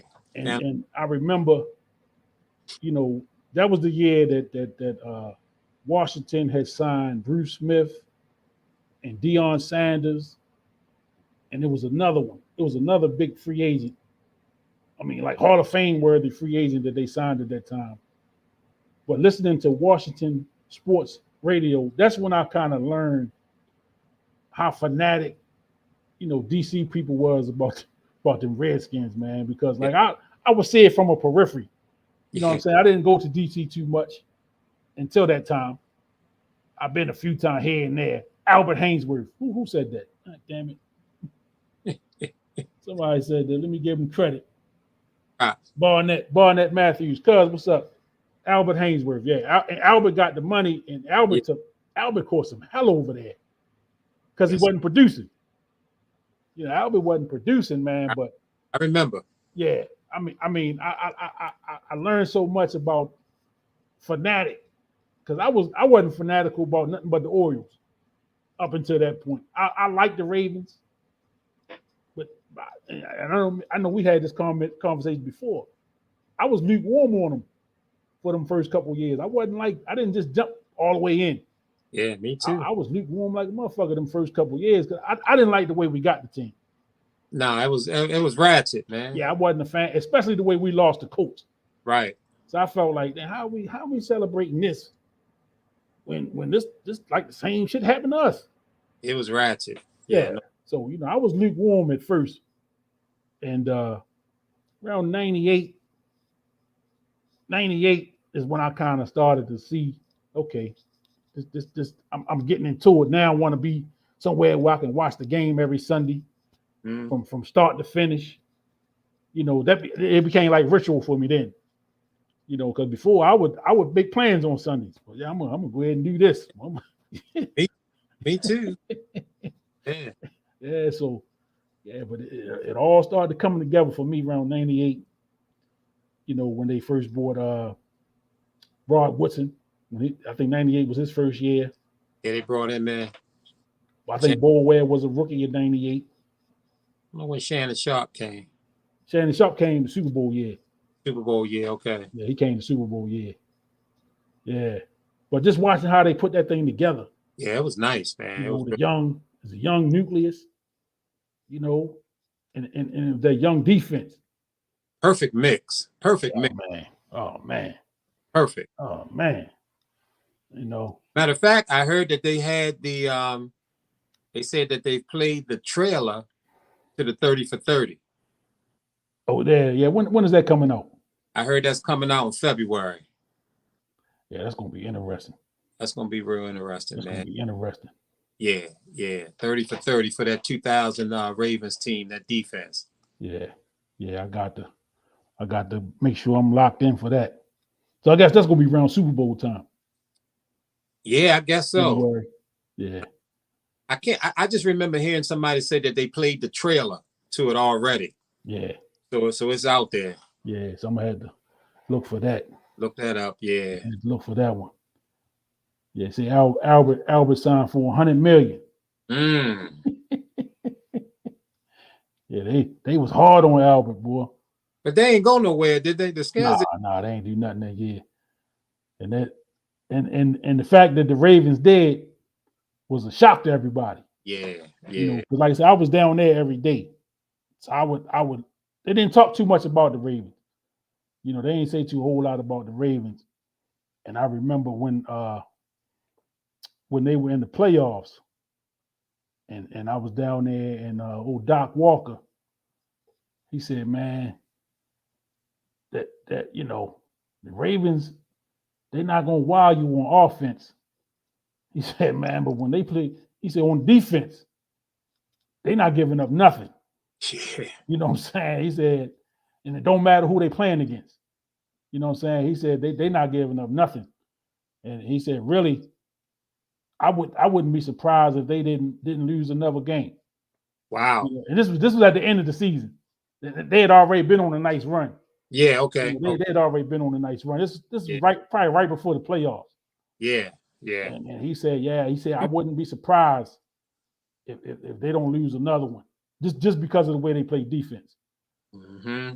And I don't even think at that time people wasn't really saying it was historically great. They wasn't getting that kind of props yet. You're right. You know, only people that watched them every week knew what the hell was going on. Mm-hmm. You know, only people that watched every week kind of was paying attention. Like, yo, these boys talking about. I mean, I get goose pimples now. You know, you hear Shannon Sharp talking about, man, Ray told us get him 10 and we good. Yes. Yeah. Yeah, man.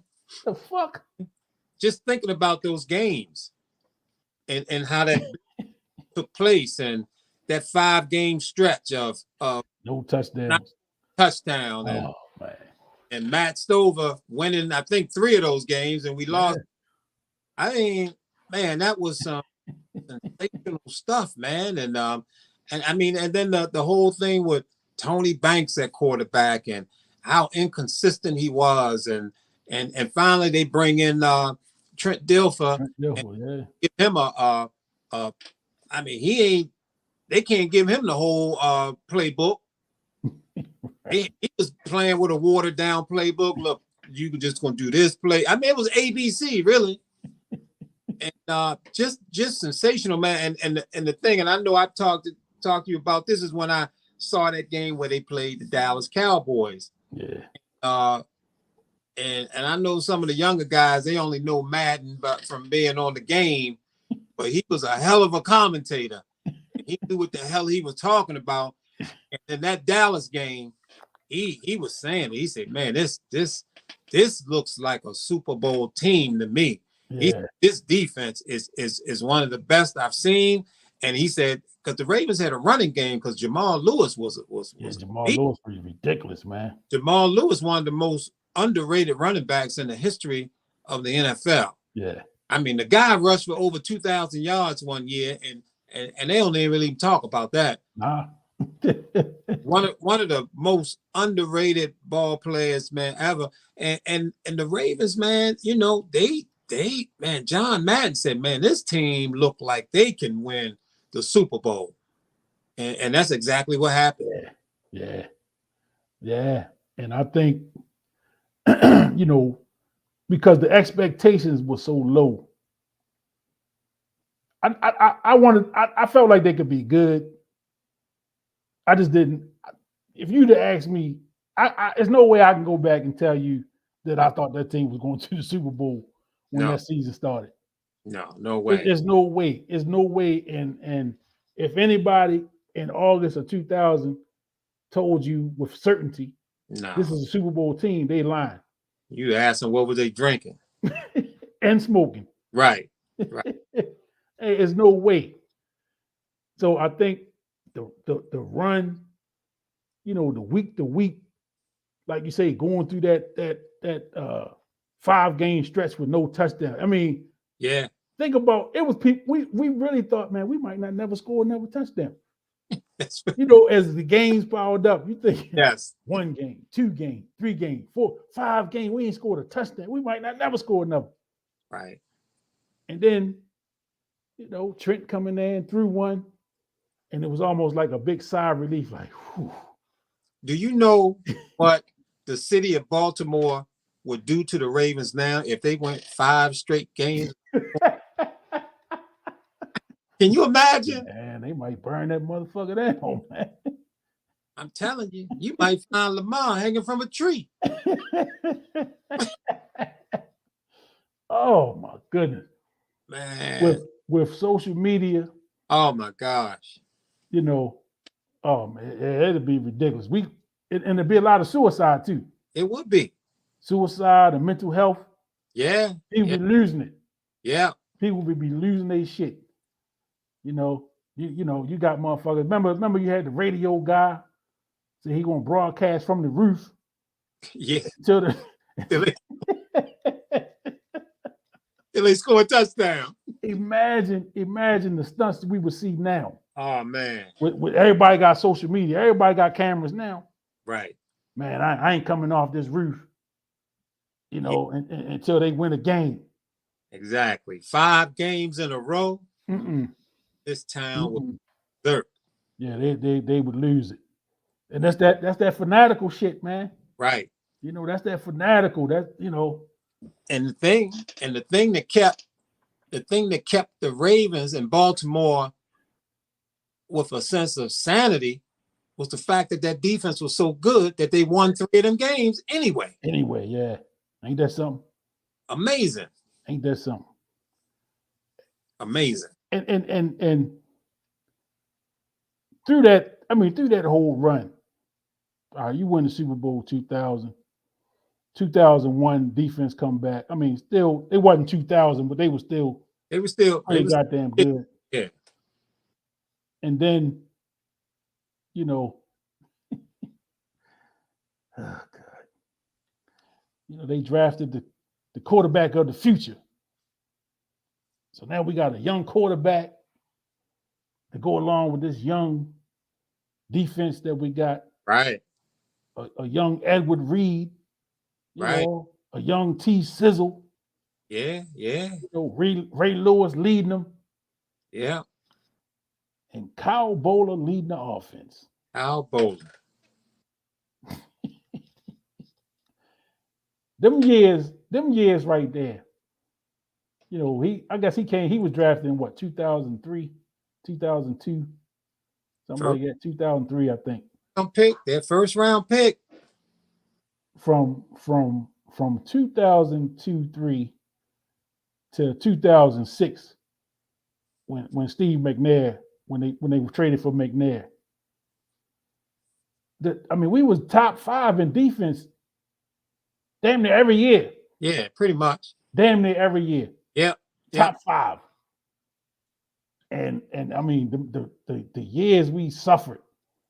And we thought going 5 games without a touchdown was bad. Right.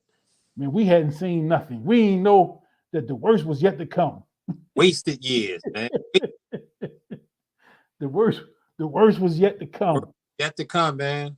And people, man, I remember listening to sports radio during that time, man, and people was defending this dude, talking about how hard he was working. And man, he's just a young guy. He's going to get it. And I'm sitting there looking like, man, what the hell are y'all watching? Didn't you bump into him? Well, I seen his ass at the camp. Oh, you saw him at the camp. Oh, I seen him at training camp. Yeah. But that's when McNair was the quarterback. Okay. And that was the second year McNair was the quarterback. And I think I called you after I left that motherfucker. I said, bro, we're going to be lucky to go 8-8. because Steve McNair couldn't get a pass 15 yards. He definitely, man, his arm was done. He was done, man. He was dumping everything off. Yeah, yes, he And I'm was. sitting there looking. I said, "Yo, he can't throw the ball no more." Football. He dumped off everything, and we stayed for both sessions. Yeah, and McNair was deflated by that time. And I had my boys out there. We stayed both. We went up there early on in the morning. We stayed during the lunch break, and when they came back out, we was out there. And it was bad. It was bad. I said, "Nah, this." Yeah, he was done, man. He was done. Barnett asked, "Didn't Elvis retire after 1 year?" Yeah, he got up out of here after that 1 year. They said he was crying and everything. Yeah, all of that. Yeah. You know, these fans was too hard on him. Yeah, they was hard on Elvis, boy. Yeah, I know I've told my Elvis story up on here before. out there, they was playing against the Cleveland Browns out there. That's the game. Shannon Sharp caught the pass that put him ahead of Ozzie Newsome for the career passes. Okay. For a tight end. And I remember, he caught the pass and they stopped the game for a second and I acknowledged him, got his ovation and whatnot. They put him up on the board, show Ozzie Newsome up on the screen and stuff, Okay. waving at him, congratulating him. And goddamn Elvis threw about 5 interceptions in the first half. I mean, it was bad. It was bad. I'm talking about it was bad, and it kept getting worse. And it wasn't even halftime yet. Wow. And I remember, we up in the nosebleed, me and my son, little Kenny. We in the nosebleeds. We at the top of the goddamn stadium. I could look over and see 95 and shit. Yeah, okay, yeah. It's cold as a motherfucker out there, man. It's freezing. And this boy threw in this. I mean, he basically giving the ball away. And I'll never forget, they was coming toward us. They coming toward us in the end zone. We looking, and I'll never forget, Kadri Ishmael was in the corner of the end zone, goddamn it, doing jumping jacks. He doing jumping jacks. I'm open. And Elvis threw that shit in about quadruple coverage, man. All I seen was brown shirts. I don't even know who he was throwing it to. On the other side. And he throwing it, and that shit went the other way. I think they scored on that. I think that was a pick 6. And they booed that man. I'm talking about they booed the shit out of her. I ain't never heard Baltimore fans boo the home team like that in person. Yeah. And they booed that man. And when they came out for when they came out at halftime, they was cheering for Randall Cunningham. We want Randall. Randall was out there throwing a couple passes on the sideline. People getting all excited, like, oh shit. Man, first possession, Elvis go trotting out that motherfucker. They booing. Woo. Yeah. I had my issues with Brian Billick. He over at the time. He was supposed to be this offensive guru. Oh man. Over in Minnesota. I mean, he had Randy Moss and Chris Carter, Robert Smith and boys over there killing it.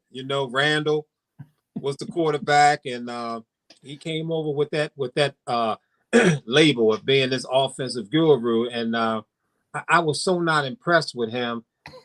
And to me, the decision of the quarterback, is critical. And first of all, he was clear about it. It was him who was really high on Kyle Bowler. Mm-hmm. I don't even know if we even mentioned his name yet, but yeah, Kyle Bowler is the talking about. They knew who we talking about. He admitted it. That was his guy. Yeah. And he blew on that. He held on to Kyle Bowler way too long. And then also, when you bring Gerback in, to me, I thought Gerback would have performed a lot better if Jamal Lewis was healthy. Yeah. That made a big difference. That made a big difference. And you had to understand that the Ravens had Jamal Lewis and Priest Holmes the Super Bowl year. Yep. And so Priest Holmes went and got the money with Kansas City. and they had the young Jamal Lewis, but he get hurt in training camp. And I know them running backs, man, that they threw out there. Man, can you remember some of their names? I mean, like Terry, somebody. Yeah. He was with Minnesota. He was a Minnesota guy with Billy. I can't think of their names now. Had a bunch of knee operations. I mean, the running backs were poor. Yeah. And with no running back, no running game. I mean, they pinned their ears back, and Gerback was not mobile. Mm-hmm. And to me, I think that Brian Billick should have shifted to the much more mobile Randall Cunningham. Yeah. And he'd have been able to deal with that non-running game and the fact that he could run himself. Yep. Even at that stage of his career. So I didn't like the way Billick handled that quarterback position. And I really don't think he was that good of a head coach. Nah, he you know, he got lucky. He definitely got lucky. And Brian Billick was good for he was good for a soundbite. He could talk. The TV people loved him. They loved him. You know, he was good for a soundbite, and he had an arrogance about him that, you know, when they went to that Super Bowl, I can still see him, you know, getting in the media's ass about you know, the trial, you know, about Ray Lewis and yeah, you know, you ain't qualified. And I was like, God damn, Brian. You know? Yeah, he backed it. Sure. Yeah, he had their back. But yeah, I think, man, you know, Brian Billick was definitely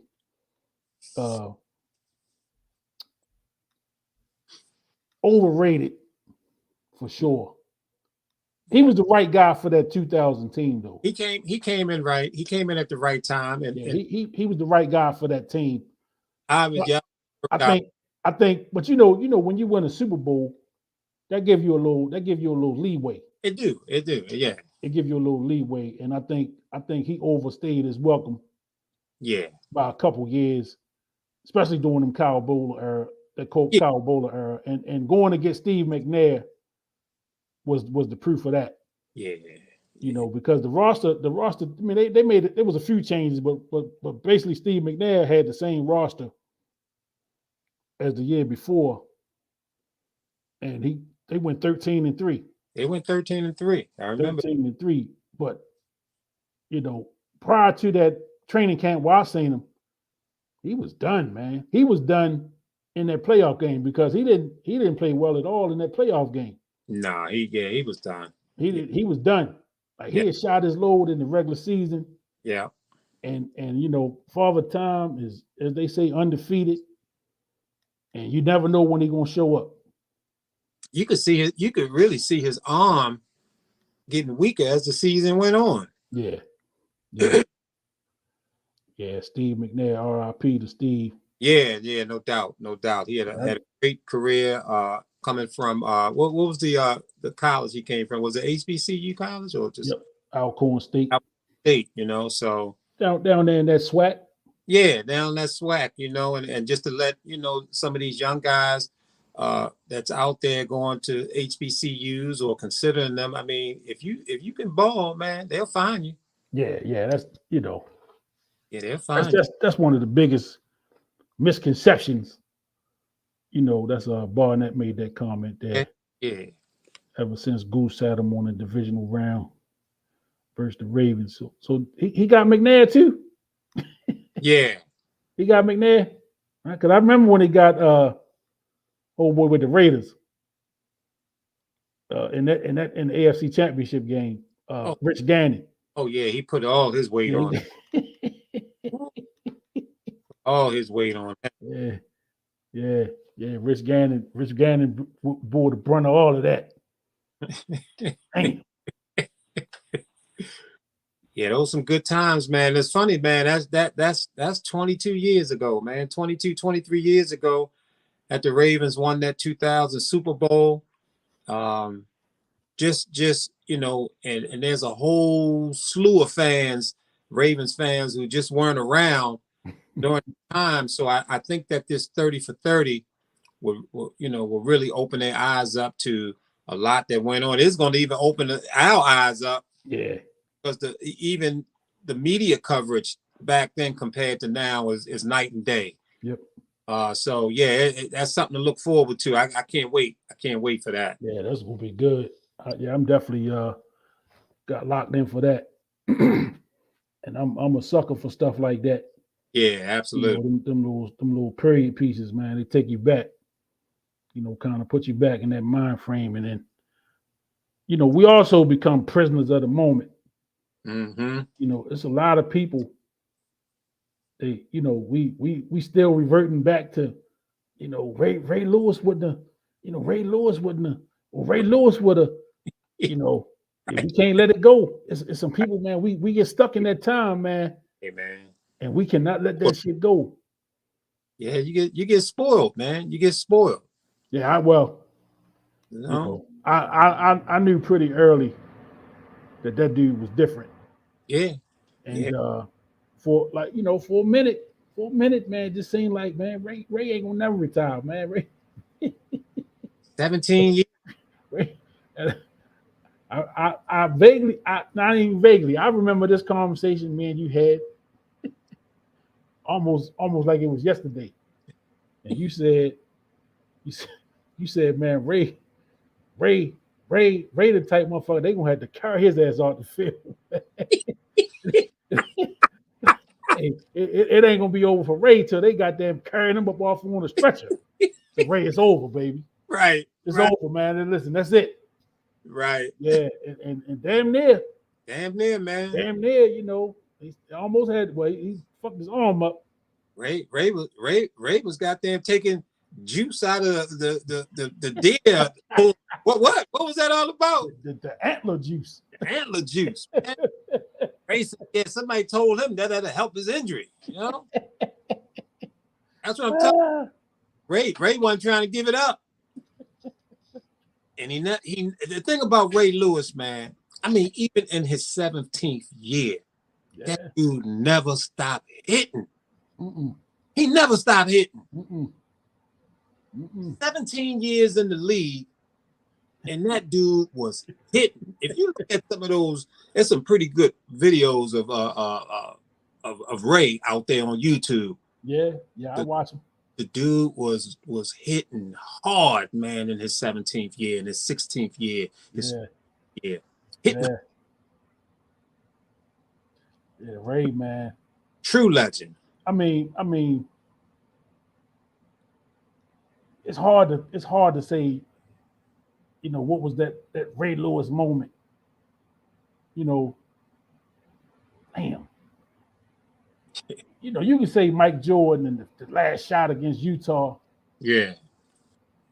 But that's not even doing Mike's service. No, that's not doing his legacy justice, because there's so many moments. But that hit against San Diego on that goal line, man. Ray loved that. Man, that shit for me.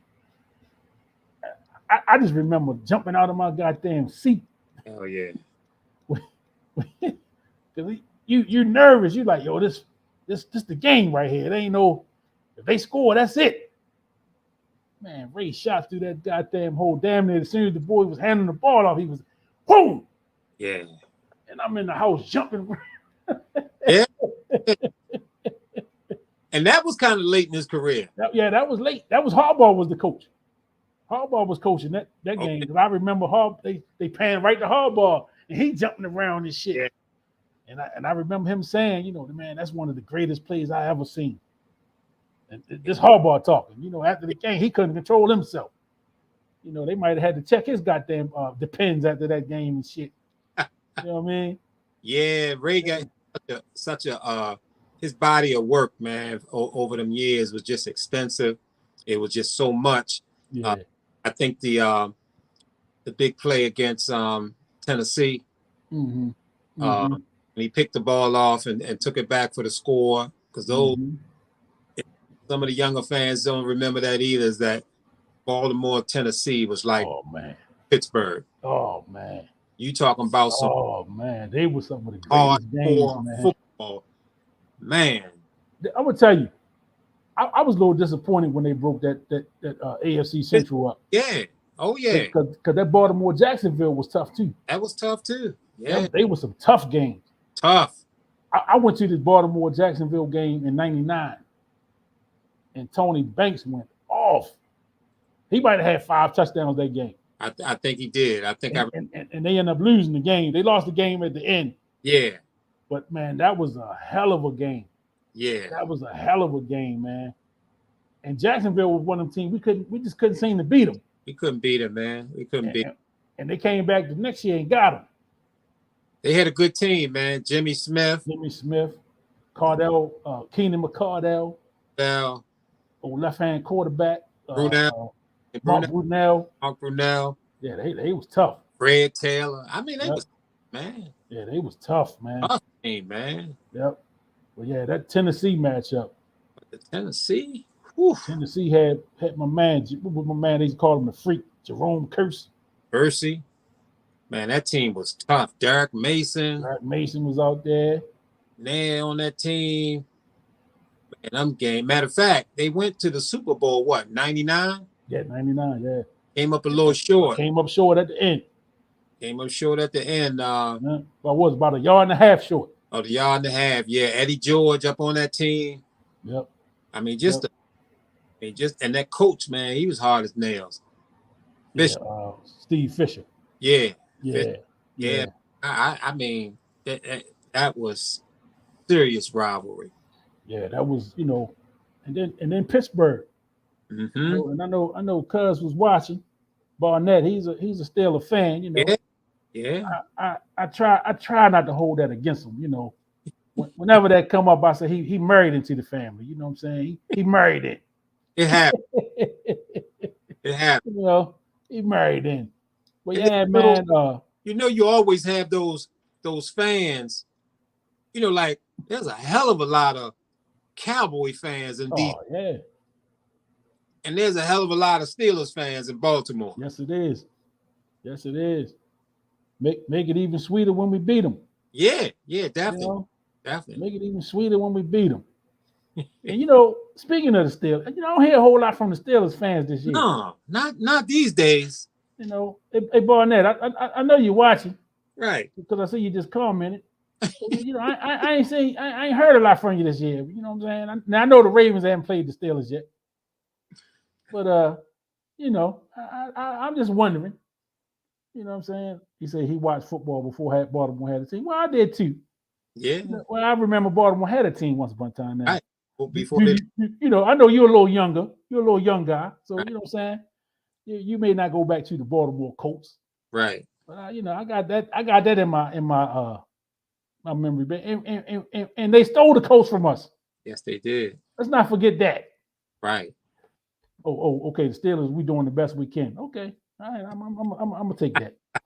I'll take that. So so he's born in 85. Coach left in 83. All right, so that put a little perspective on it. Yeah. You know what I'm saying? That put a little perspective on it. Right. So I won't come down as hard on you. You wasn't even born when they left. Yeah, he didn't know. You didn't know no better. Yeah, about the Colts. Yeah. And I'm a man of I don't I don't hide much. This full disclosure. I used to like the Steelers as a kid. Because the Colts was terrible when I started watching football, man. Yeah. And the first football game I ever watched from start to finish was Super Bowl 13, Pittsburgh and Dallas. Okay. And my aunt was a Cowboys fan. So, just being a kid, I rooted for the Steelers because she was rooting for the Cowboys. And I didn't even realize that the Super Bowl was that big of a deal. I was probably about 7, 8 years old at the time. So yeah, I don't even really know that this is a big thing.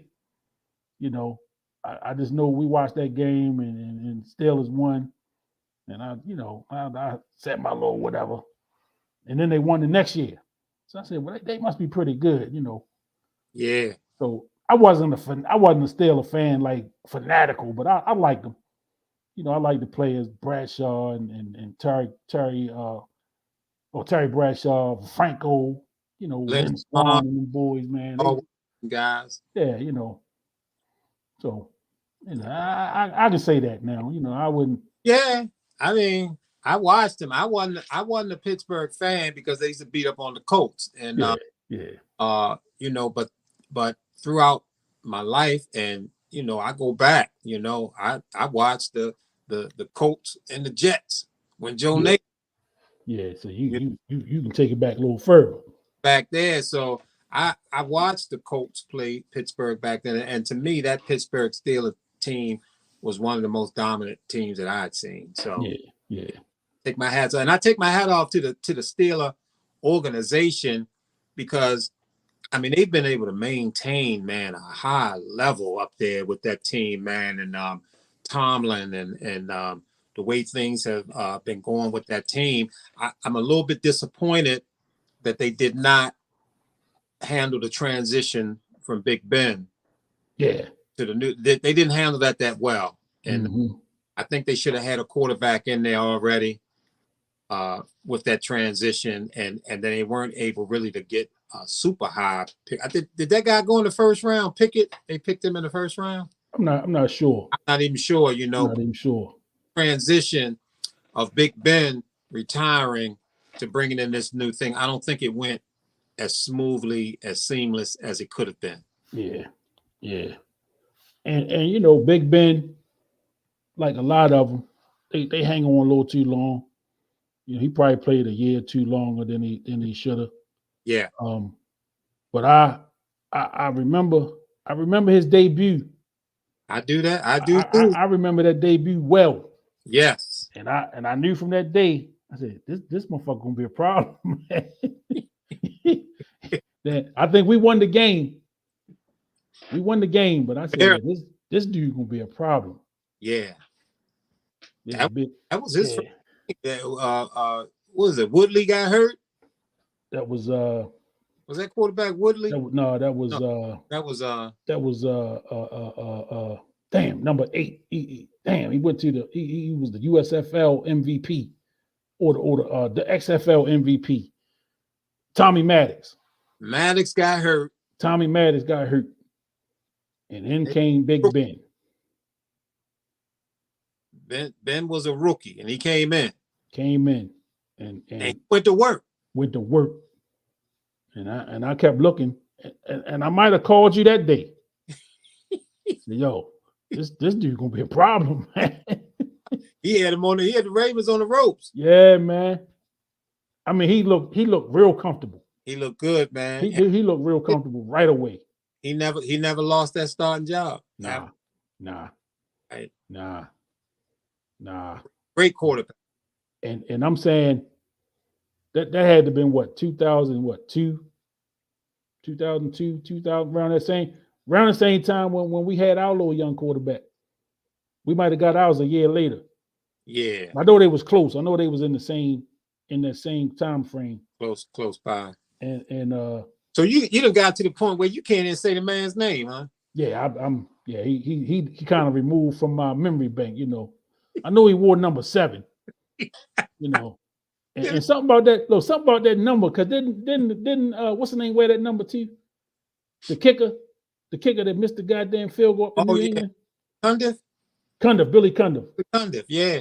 He wore number 7 too.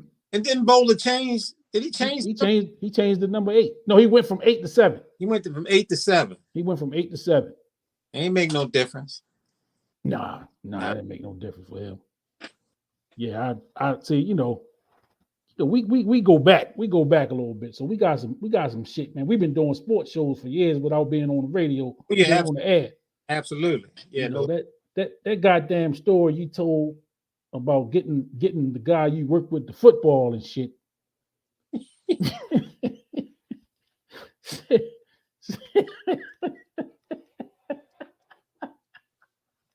Hey man, that shit was classic. That shit was classic, man. That needed to be heard. That needed to be heard all over the city. He loved cowboy. He loved him, man. Hey, one of the very few people that did. One of the few, man. One of the few that did, and man, you talk about I went Kyle Bowler football. Nice case, man. Had it all wrapped up and everything. And he was there, and I told him. I said I would throw this to you, but with the name that's on this motherfucker, I know that shit gonna be incomplete. Yeah. All right. Yeah, Kyle Bowler, man. Kyle Bowler, boy. We done been through it with that guy. Oh man. Oh Yeah, we done be with that guy. Boy, that's a quick way to devalue a football.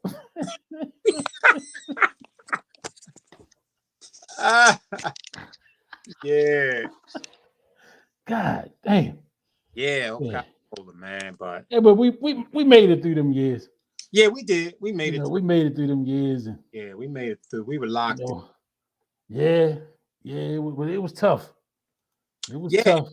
And the thing is that you think about 2000, they won it. 2012, they won it. I mean, it's about time now. Yeah, you're right. We getting around that time that it's time for the Ravens to cash in with another Super Bowl win, man. And I think the city is ready, man. And I was so disappointed that they didn't win when they went 14-2. Yeah. But personally, I'm looking at this team that they have right now is just as good as that team. And about time we get to the end of the year, I think we're going to be better than that team because I think Lamar has matured. The Ravens just weren't ready at that time for these teams to come in with a lot of them take linebackers out the game and crowd the line of scrimmage. And I don't think Roman or the whole Ravens organization was really ready for that. Yeah. They had to stick with and it just wasn't enough to get them through. And I wanted so bad for the Ravens to win that year because the season that Lamar Jackson had in 2019 was, for me, like the most remarkable season for a quarterback. I mean, can you imagine a quarterback leading the league, leading the quarterbacks in rushing, breaking the rushing record, leading the quarterbacks in touchdown passes, having 3 perfect rating games during the season. I mean, just a incredible year. And if he could just have capped that off with the Super Bowl, then there would be no argument that might have been the greatest year that a quarterback might have had in NFL history. And sort of like Golden State winning 73 games. You win. Now you can talk about being better than the Bulls. But when you lose, that 73 ain't as strong as it would. Yeah, don't look the same. Don't look the same. And I wanted Lamar I wanted the Ravens to take that thing all the way. Didn't get it done, but I'm looking at this team now, man, and I am hyped. Yeah, it's gonna be fun. It's gonna be fun watching. It's gonna be fun. And you know what else is a good thing? They got a bye week. You know what I'm saying? They had a long week. Yes. Had a game, and then they got a bye week on top of that. Yes. So I don't know, what their plan is as far as resting. I know I saw Lamar in the interview after the game. He said, "This ain't no vacation." Right. We want to buy, but we ain't no vacation. We got to work. work. So yeah, I'm sure they'll have a few days off here and there. Yeah, during that time to kind of recover and get the bodies together. And even if they're working, they're not physically working super hard, right, during that time. And I've always thought that it was advantageous to have a later bye, and so that that last run you really get that rest. I think Buffalo's bye was earlier in the season. I don't like an early bye. I like for you to get that recovery time later in the year so you can come back reinvigorate yourself and be ready to make that run. And I think the Ravens buy is a perfect buy. You got Mark Andrews banged up. Yep. I think even Lamar, got some little hip injury, and maybe a Jabo can come back after that. I don't know where Marcus Williams is with his wrist. But I like, what's his name? Marcus Williams, the safety. Yeah, the safety. Yeah. I don't know who he is, but I like to get him back. Gus Edwards need to heal up a little bit, that little hamstring injury that he's dealing with. So, this Ravens team, man, is ready, man. They're ready. Yep. And like Barnett said, the schedule favor them. Yeah, I think they got a favorable schedule going down the stretch too. Yeah. So they could get the top seed. Things line up for a reason. They do. And that's why, like I said, I know fans, man, are emotional. There's a lot of emotion tied into your team, and they, most fans get, they highs and lows go with the team. Absolutely. So when the team is high, they high. When the team is low, they low. Absolutely. And sometimes the lows seem like you're never going to recover from them. Yeah. When you lose to Miami the way you did, when you lose to Buffalo the way that you did, when you lose to the Giants the way that you did, when you winning all of those games, and man, it's just like, man, the sky's falling, right? And we can't get out of the way. The sky's going to fall on us, right? But I used to always say, I always, me, I'll be finding little shit, and I run with it, and goddamn Ray Lewis always had this thing, man, 60 minutes. 60 minutes. You know what I'm saying? So, when the game was in the third quarter and the fourth quarter and it ain't looking good, it ain't over till there ain't nothing left on that clock. Yeah. It ain't over till there's nothing left on that clock. 60 minutes. And you got 17 games now. So we got an extra game. So 17 games. I don't really care what we're doing in September. Yeah, you want to win every game for sure. You want to win every game. But we want to be at our best November, December, into January. You want to be rolling at that point. You want your shit to be clicking on all cylinders going into them playoffs. Absolutely. And then once you end the dance, then we'll see what happens. We see what happened, man. We see what happens, because it's all bets off at that point. You can't win the Super Bowl unless you get to the dance. Goddamn right. Gotta make them playoffs, man. And goddamn right. And and another thing that I don't know if people really truly understand the sheer excitement of Baltimore Raven football with this dude Lamar Jackson behind the center. I mean, this guy has brought us a level of excitement from the quarterback position that we've never had. Never. As far as the Ravens go. I mean, just he is one of the most watched players in the NFL.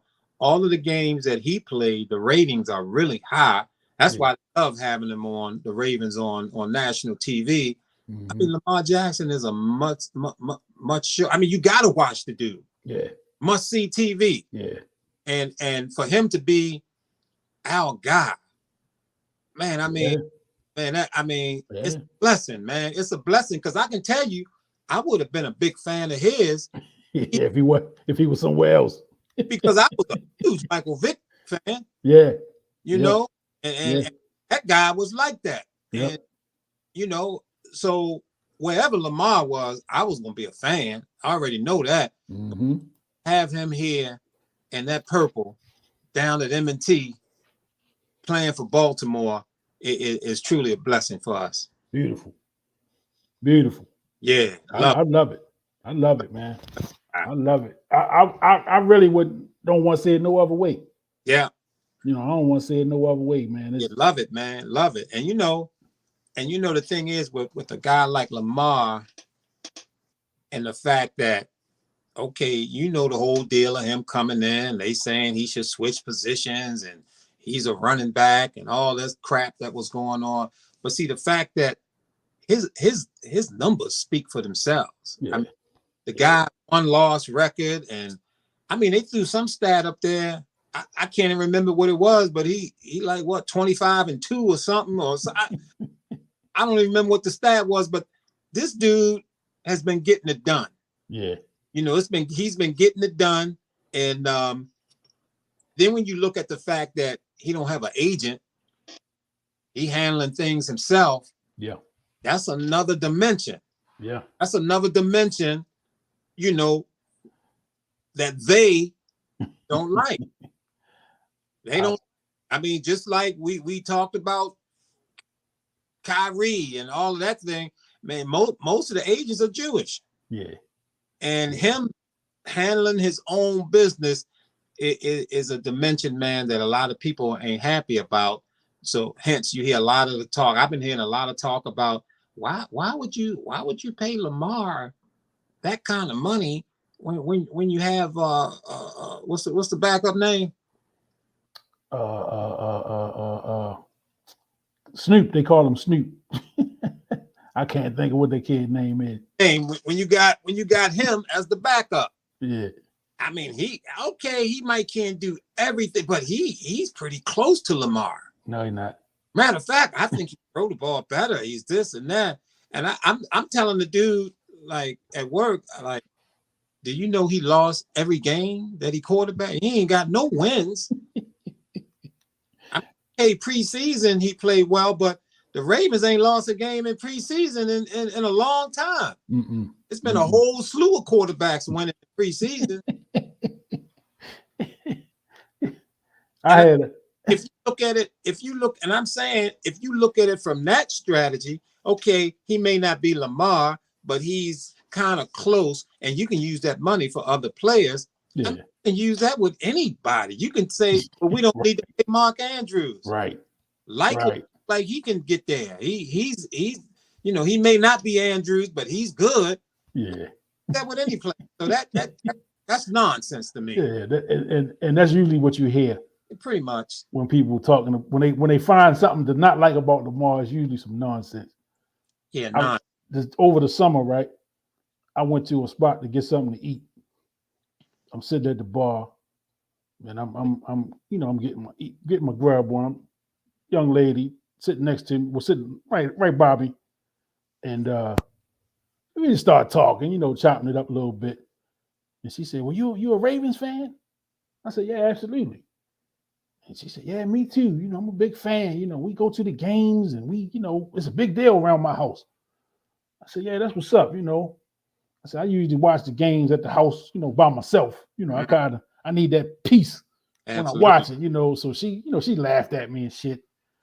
So she said, "Well, what do you think about Lamar?" I mean, so back then it was about the contract. Right. And I said, well, I think they'll work it out. I think he'll get paid. I was hopeful that it would have got done before the season, but it didn't. But I still believe it's going to get done. And she was like, "Yeah, I like him, and I think he's this and he's that." But, and I knew it was a but coming. Mm-hmm. Because she was setting it up. She set it up real good. Yeah. She said, "I don't like this stuff." The little when he throw his sidearm and all that other shit. I said, "If that's all you worried about, we in a good position." Yeah. We good. And she looked at me. She said, "Really?" I said, if that's your main concern, right? That he sidearming the ball, yeah, we good. We good. We fine. Yes. We fine. That's the least of my worries. You know what I'm saying? Because goddamn, Patrick Mahomes can no look a motherfucker, and that's the greatest shit that ever happened. Exactly. He out there on Magic Johnson shit, Yep. Oh, yep. We've never seen a pass like that. Exactly. Fuck out of here, man. Them boys are winners. Yeah, no doubt. They making plays. They out there winning games, man. I don't care how you get it done. Josh Allen dropping sidearm now too. Yeah. Come on, man. Hey, it's the name of the game is to get it done. Get it done, man. I don't care how you got to do it. Mm-hmm. Okay, how you got to do it. Hey, whatever. If you got to throw that motherfucker underhand. Whatever. Get it done. Right. Shit. So we're get ready to wrap up. Mm-hmm. Get ready to wrap it up, man. I'm working on getting our guy, man, Mr. Nolan. Yeah, He over there in Portugal. that's where he is in Portugal. Over there in Portugal playing a little pro basketball. Yeah. And I tried to get him before he left. And his schedule, they wanted him over there a little sooner than he anticipated. And he told me once he, settled down and stuff, that, we'll try to link up, while you're over there. Yeah. And set something up. So I definitely, want to get you on board when I do that. Yeah, yeah. Keep me posted. Just again, man, I talked about Terry a few times on here, man, just how proud I am of him, being able to see that journey from the beginning, to see where he is today. And I see, he posts some stuff on Facebook.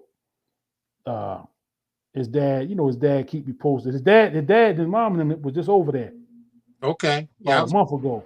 Did his family, his girl and his baby, Yeah, they over there now. Okay. I think they all went together. Okay. Because he went by himself.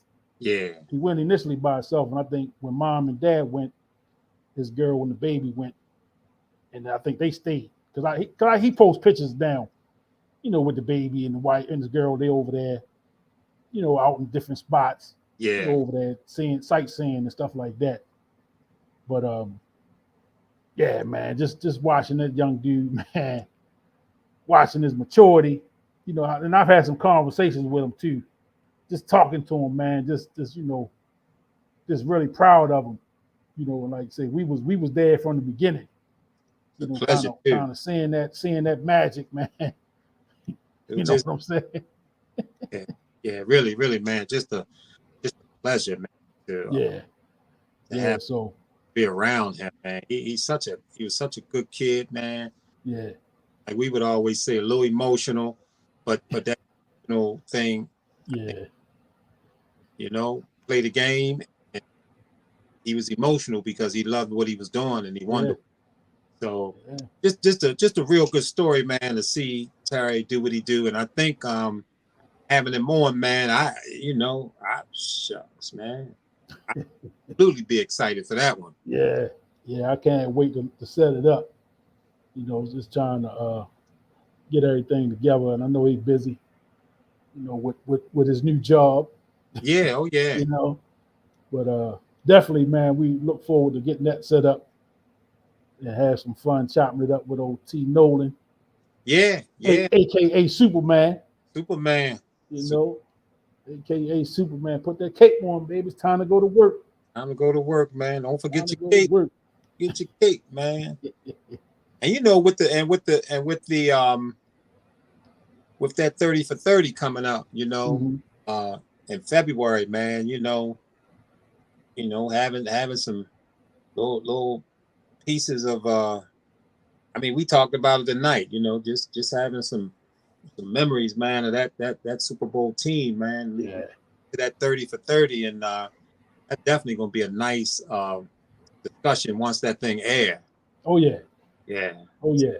Yeah. That whole, because I know they did a little get together down at the Lyric or the Meyerhoff, one of them symphony halls down there. Yeah, yeah. They had a little get together, and some of the guys was up there on stage, and I guess they were telling some stories. I guess that's gonna be part of the 30 for 30.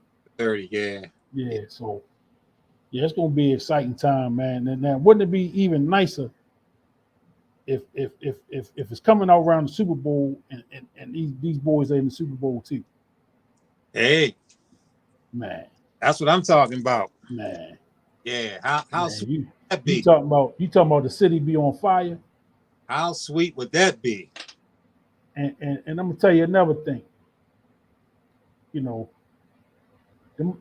boys that play next door to them ain't far away neither. Them Orioles, man. That young boy Adley Rutschman, man. He the real deal. Yeah, he the real deal. Now. What was the catcher? What was the catcher that came up a couple of years ago? Who? Bryce Hall. Switch hitting, the Mauer, Joe Mauer Power, they used to call him. Yeah, Joe Mauer, yeah. No, the one we had. We had. Man, what was the catcher we had? I can't think of his name. but he was supposed to be the one, and he kind of was average. Yeah. He didn't take off at the plate like they thought he would. Yeah. I'm looking right at his face. I can't think his name. But this is the this is the one right here. This is the one. This is the one right here. And I already got a statue. I already got a spot for his statue. Oh yeah. Out there with old Brooks and Cal and Eddie. Yeah. Frank, Jim Palmer. You know, he the next one. Yeah, he got one. He got one coming, man. And I'm telling the guy on the job, I said, I just thought that when they brought this dude up, you know, that's just like when Jesus came along. It went from AD, I mean, from DC to AD. AD, yes, sir. To me, that's what it meant for the Orioles. You know, when they brought this guy up, it just ushered in a whole new damn dimension for Baltimore Oriole baseball. Man, I take my hat off to that GM. Oh man, yeah, he put that thing together, and he. Man, that dude, man. I'm saying, man, I'm putting the genius stamp on that guy. I mean, that dude. I mean, when I think about him pushing that wall back. Yeah. I mean, that's genius stuff. Yeah.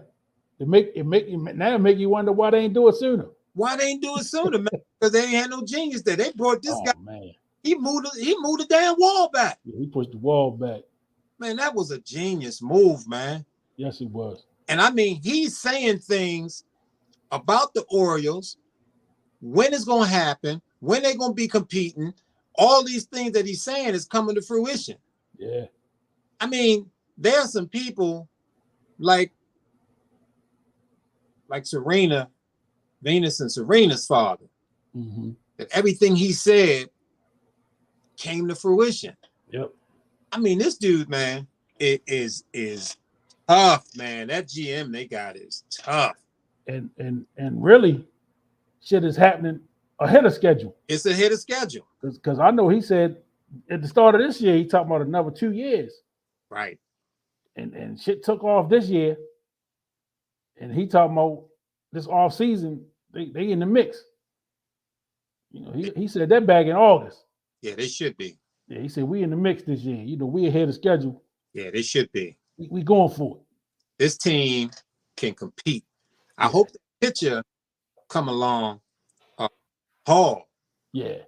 He seemed like he was I mean his stats was a little high. You know, he was striking a lot of people out, but the ERA and the whip a little high, but he got a great arm. And I think, you know, they get that pitching right to go along, you know, with them young boys they got, man, led by Rutschman. I mean, this team, man, it's to be reckoned with for sure. Yeah, this gonna be something here. Matt Wieters was who I was thinking about. Matt Wieters, yeah. Matt Wieters is who I was thinking about. Yeah, he didn't. So, you know, and before we shut off, you know, shout out to Dusty Baker, you know, getting his first World Series title, man. Absolutely. As a manager. Yeah, absolutely. You know, I was a Dusty Baker fan by default. I made a post on Facebook the other day when they won it. My very first baseball glove was a Dusty Baker model. Yeah. I still got it. I still got the glove. I got it on my 5th birthday. Okay. You know, so glove probably about this big, you know, a little teeny glove, but yeah, I still got it. And that's a Dusty Baker model. Still, you can still see his little signature on the this part of the glove. Yeah. Yeah, and I you know, that's around the time when I really started getting into baseball, the mid to late 70s. You know, I remember watching the Dodgers and the Yankees in them back-to-back World Series, 77, 78. And I was, you know, getting into baseball at that time. So, you know, Dusty Baker, of course, on them Dodgers. Yeah. I've been familiar with for a long time. You know, so congrats to Dusty. Yeah, no doubt. You know, getting it done with them Houston Astros, you know. Excellent. Trey Mancini, you know, one of the Orioles. Trey over there, yeah. Trey got him a ring. You know, happy to see that. Yeah. But you know, that's it for Houston for me. I'm now the Orioles. It's our turn. It's our turn, man. It's our turn now. So Houston been running. Houston been up there for the last 5-6 years. Yeah, In contention every year, and that's where our GM came from. that's where he came from. So we pretty much took the blueprint from Houston. Absolutely. On how to build this thing. Absolutely. And I like how it's looking. I'm loving it. I like what I'm seeing. I like the young guys that come up seem to be hungry. They come up with an energy, yeah, and excitement that you haven't seen from young guys. The last group of young guys, with Manny Machado and what's my man that plays second base? Him and Manny was real tight. Yeah. He I know. But them guys was good. Yeah. They didn't have this kind of excitement with them. Yeah, no, this is real legit stuff that's happening right now. Yeah, this stuff, man. I thought they could have did a little better. I don't know, building around Machado. He was a generational talent. Yeah. I'm still a little salty about that. I'm down in Houston, man, and they talking to some guys down there. I tell them I'm from Baltimore. First thing they said, man, how you guys let Manny go? Yeah. What's going on with you guys? Yeah, man. Yeah. I screamed and hollered about that the whole time they were talking about trading him. Yeah. I said, we got to be out our mind to trade this guy. I was hoping that they wouldn't trade him. Yeah. I was salty when they did it. Yeah. I was salty when they did it. And I'm a Matty fan. So I watch him. And I pulled for when he was with the Dodgers and they lost in the World Series. Yeah. And I pulled for him this year to win it. San Diego, yeah. San Diego, I'm gonna be a Manny fan till he don't play. Yeah, doubt, man. Yeah. That's my guy. Manny, and I'm on record, man. Manny, if Manny was in the lineup in that 2014 playoff run, it would have ended up different. Yeah. Manny was hurt, and he was out that year. But his bat in that lineup. Yeah. And Chris Davis, I ain't gonna discount what he was doing at that time. That's when he got in trouble for the nonsense. Right. So he been downhill ever since. He was downhill ever since that. Yeah, he was done. So we clearly key to his success was. Yeah. Yep. So man, so appreciate you. Yeah. Joining me, my brother. Question, man. Always on. I be bobbing and weaving, man, trying to find that slice of time. With the day being election day. I was. And I'm taking off. I'm off Friday. Yeah. So this is a slow week for me, and I'm taking off tomorrow. I was gonna take Thursday off too, man, but something popped up. I got going there, but yeah. It was a pleasure getting on. Yeah, for sure, man. And I know everybody's schedule's a little. Everybody got stuff doing. They busy and It's been tough, really getting on. Yeah. But it's wintertime coming, so I know we had a nice run during the wintertime last year. You know what I'm saying? Good stuff. Had some classic episodes and shit. Yeah, the clips showed me.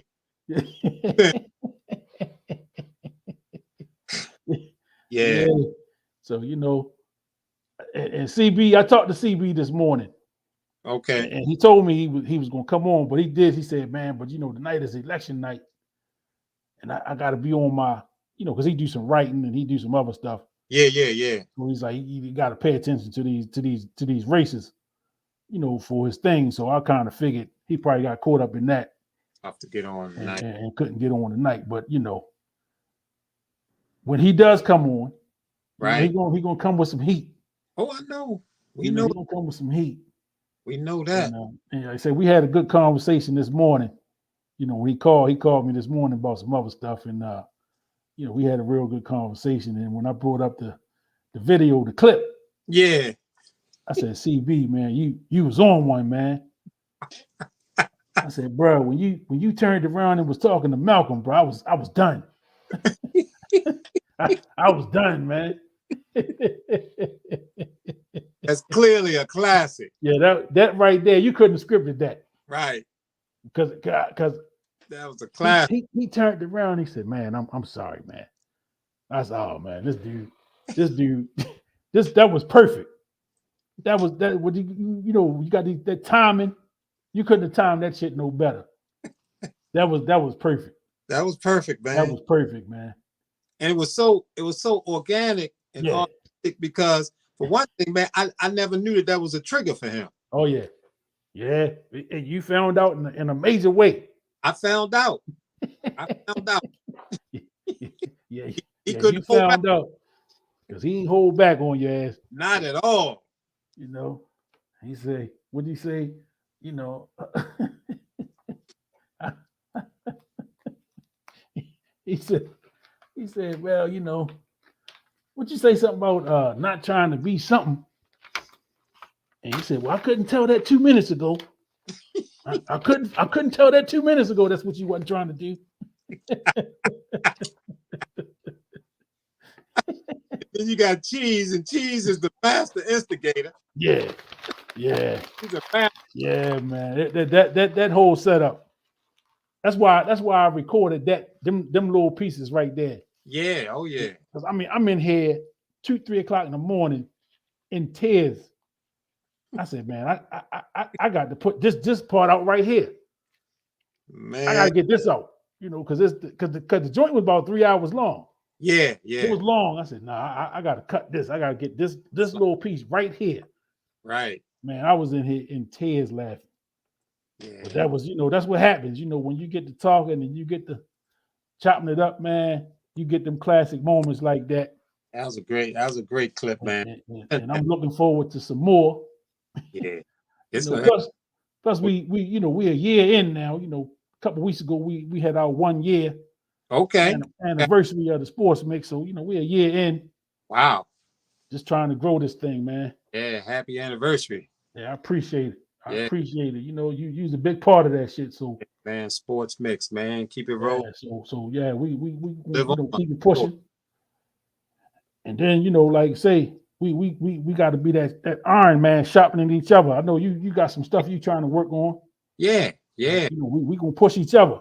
Yeah, absolutely. Me and Brooks was talking about that. Me and Cheese was talking about it. Yeah, man, we just gotta keep pushing each other. Yeah, and to get it out there, get it done. We know each other's potential. Yeah, ain't no doubt. Yeah, we already know the potential. It is a push when you know the potential. Yep, for sure. Yeah, so yeah, beautiful thing. It's a beautiful thing. Yeah, man. So go ahead and wrap it up for this edition. Yes, sir. You know, but we'll definitely be back at it, trying to line up some interviews and some other things for the mix. I'm talking about taking us on the road at some point, maybe going to a sporting event. Mm-hmm. You know, I know Melvin had brought up the Heritage Bowl, you know, down there in Atlanta. Yeah. I think that's sometime in December. But wouldn't do it this year. But, you know, an event like that next year, maybe, will give people time to, you know, kind of have a payment plan or something. Yeah, definitely, man. You know, get to an event, something like that, or you know, catch Dion, catch one of them games, Jackson State or something. Yeah. His games seem to be events now. Oh, they are. You know, so man, it'd be good to get a group together and go catch one of them things, man.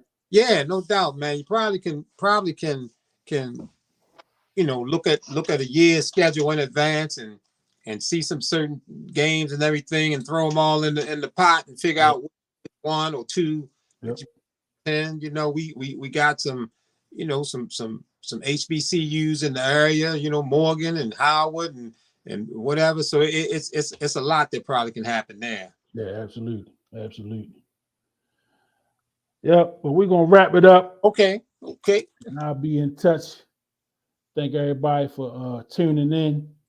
Don't forget to like, comment, share, and subscribe to that YouTube channel. If you're watching on Facebook, the YouTube link is in the comments. Thank y'all, man. Peace.